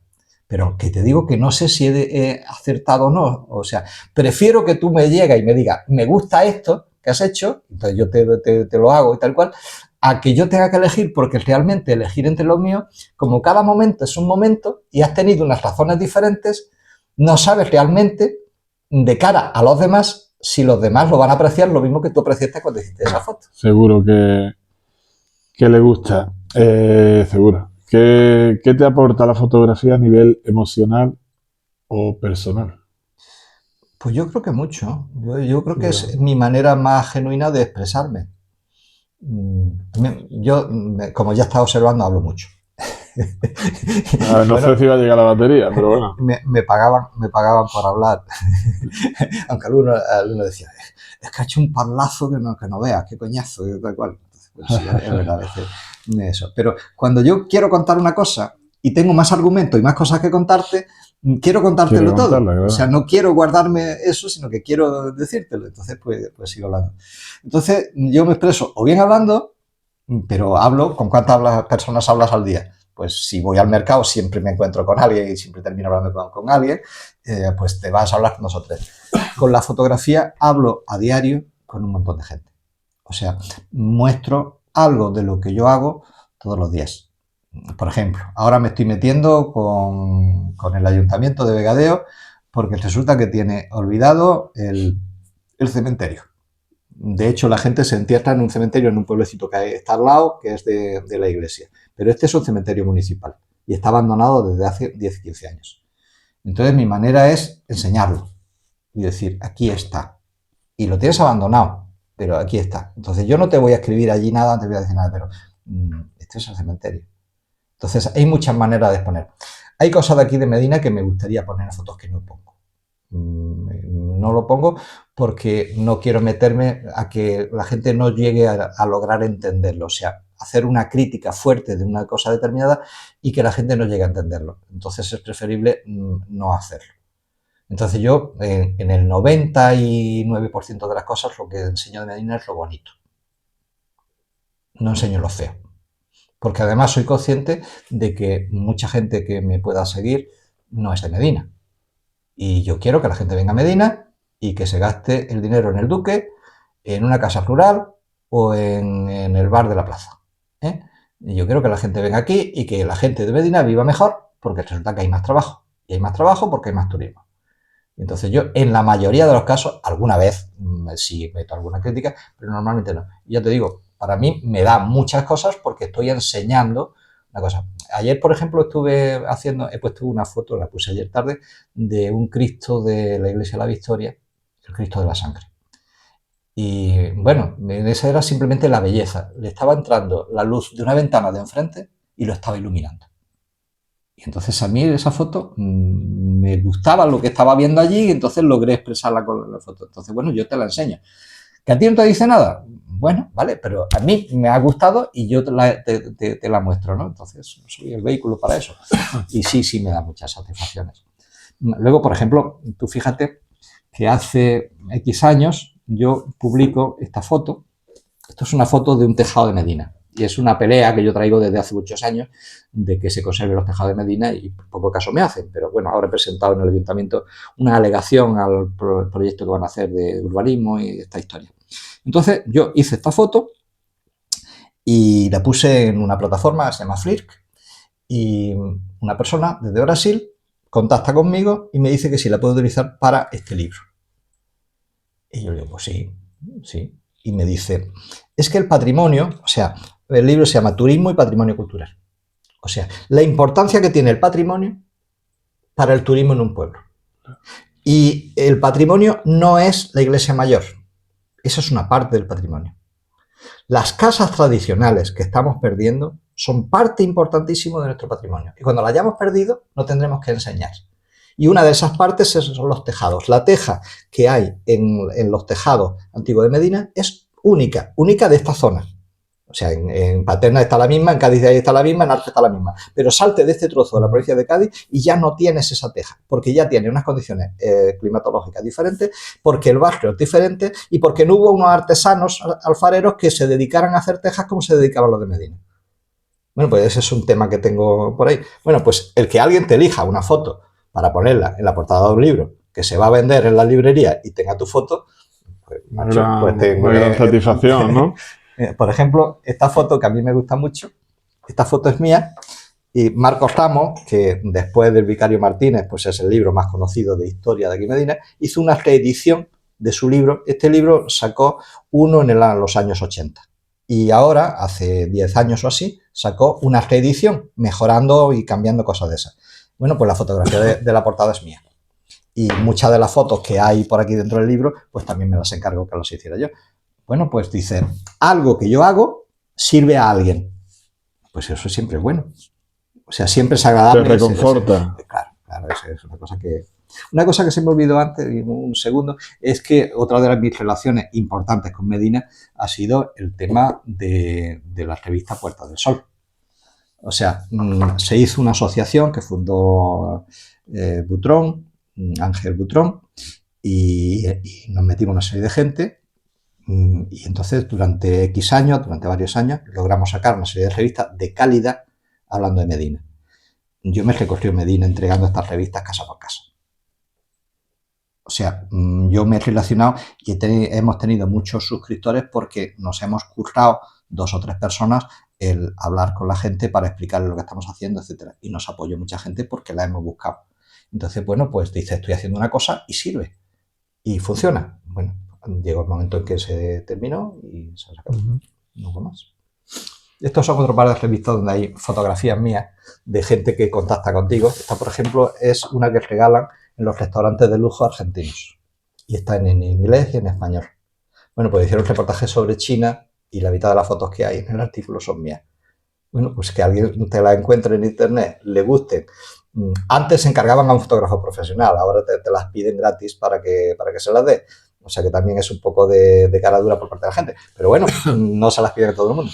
Pues en esta revista que trata está en inglés, sobre temas de geología y tal, pues una serie de fotos sobre las minas del Río Tinto, pues también me las pidieron para poder decir. O sea, que en distintos sitios, pues colaboro cuando eso. Entonces, el ego te lo engorda porque es eso. Por supuesto, no te dan un duro, ni te dicen nada. Es bonito, hombre, una satisfacción, yo ves. Nada más que el montón de libros que tenemos aquí y fotografías que te... Esto fue de los premios de eTwinning, que fuimos de los pioneros. De hecho, fíjate, hicieron no tengo para ninguna, hicieron unas revistas, a ver, sí, hicieron unos cuadernos que son cuadernos en blanco para regalar.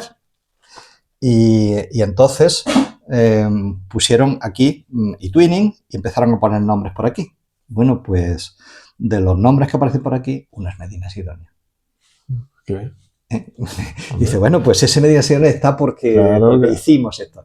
Y luego, lo importante no es que yo haya obtenido un premio y yo haya ido a Linz y yo no sé cuándo. Lo importante es que los chavales que han participado en el proyecto, todavía muchos mantienen contacto con sus colegas portugueses y se lo han pasado bien y han aprendido cosas. Y eso es lo importante. Esa es la satisfacción, no el que me den... Claro, el aprendizaje.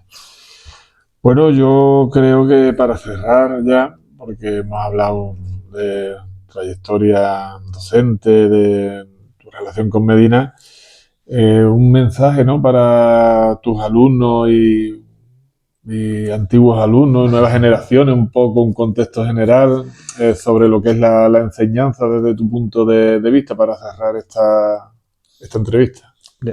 Lo primero es pedir perdón a los que le haya metido la pata, porque seguro que metió la pata y seguro que a alguien le ha hecho daño, aunque no quisiera hacérselo. Pedirle perdón. Lo segundo, que el esfuerzo es la única manera de obtener resultados. Y si no hay esfuerzo, y eso vale a nivel de aula, a nivel de pueblo, a nivel de ciudad, a nivel de autonomía, a nivel de país y a nivel de mundo, si no nos esforzamos en hacer las cosas mejor. Y otra cosa, que hay que trabajar conjuntamente, que hay que formar equipo, que cada cual tiene que dar lo que tiene. No les puede pedir peras al olmo, pero al peral sí le puedes pedir peras. Sí, que cada uno pueda... Y entonces cada cual tiene que dar determinadas cosas. O sea, simplemente por lo de las fotos de la iglesia mayor, hemos necesitado el permiso del sacerdote, que le parezca bien que vayamos allí y que consumamos luz durante una tarde mientras estamos haciendo las fotos, y del permiso. Una señora que está allí cuidando y nos atienda amablemente y nos ayude y nos diga, te quito esto, te pongo el otro, tal cual.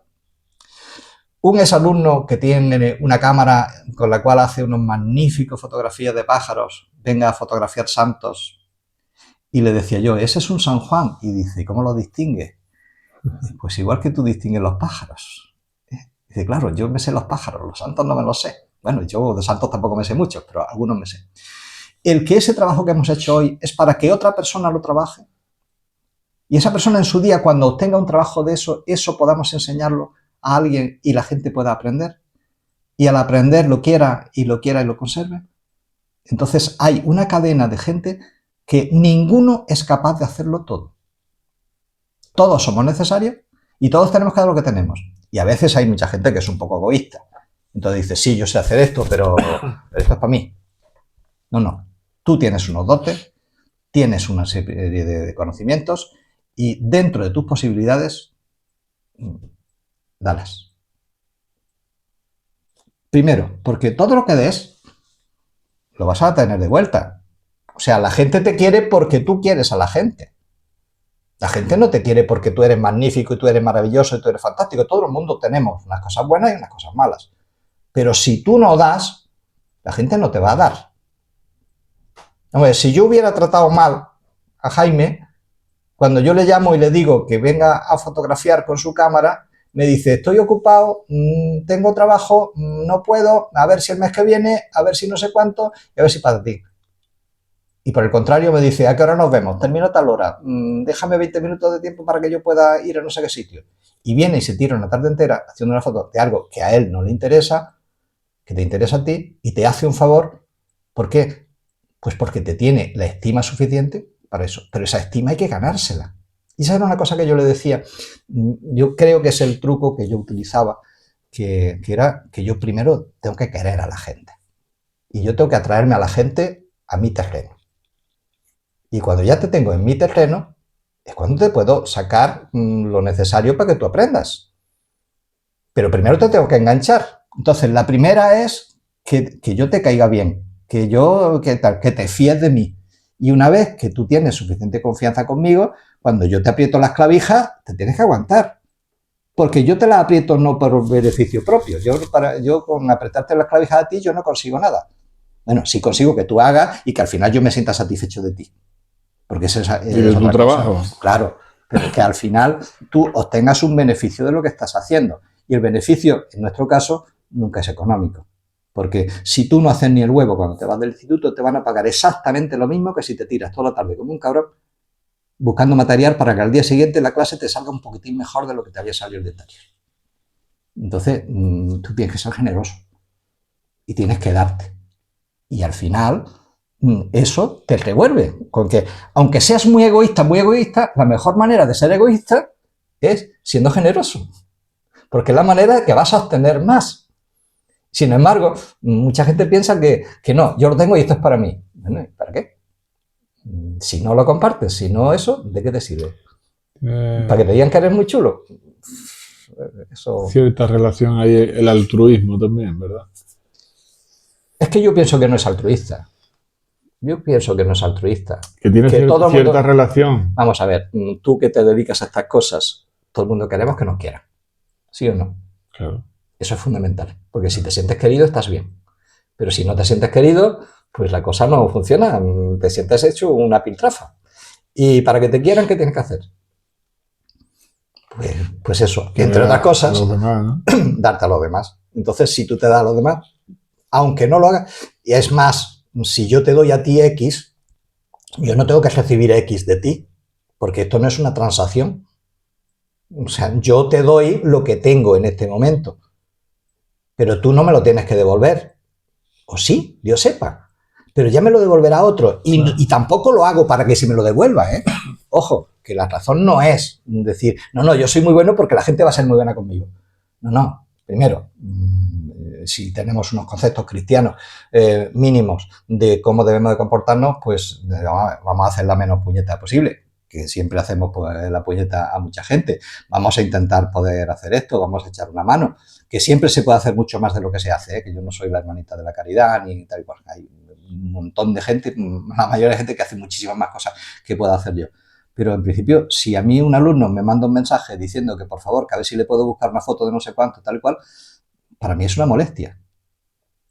Pero pienso que la molestia que yo voy a tener comparado con que a esa persona le voy a hacer el favor, le merece la pena y por tanto eso lo voy a hacer. O sea que a mí me cuesta mucho trabajo decirle a alguien que me pide algo que esté en mis manos, el decirle que no. Pero bueno, cada cual somos como somos. Claro, ¿no? Y por eso es lo que... Pero que parece que soy yo aquí la hermanita de la caridad. No, por eso es lo que comentaba un principio, ¿no? Que eres una persona que siempre está ahí, ¿no? Para lo que se pide y demás. Y lo procuro, no siempre. Y No siempre estoy en el mismo humor. Procurarlo es importante. Pues nada, voy a terminar agradeciéndote que me hayas recibido aquí en tu casa, que he recibido después de muchos años, me he sentido como examinándome en directo y he recibido una masterclass de muchas cosas. Te he conocido un poco más porque había cosas que no conocía, ¿no? De tu llegada a Medina, además de cómo fue y todo eso, de los años de inicio en el instituto que no los conocía y ha dicho cosas también interesantes. Y nada, agradecerte que hayas estado una vez más. Dejaremos en la descripción los enlaces para que podáis ver fotografías de Miguel y demás. Y encantado, Miguel. Pues nada, muchísimas gracias a ti.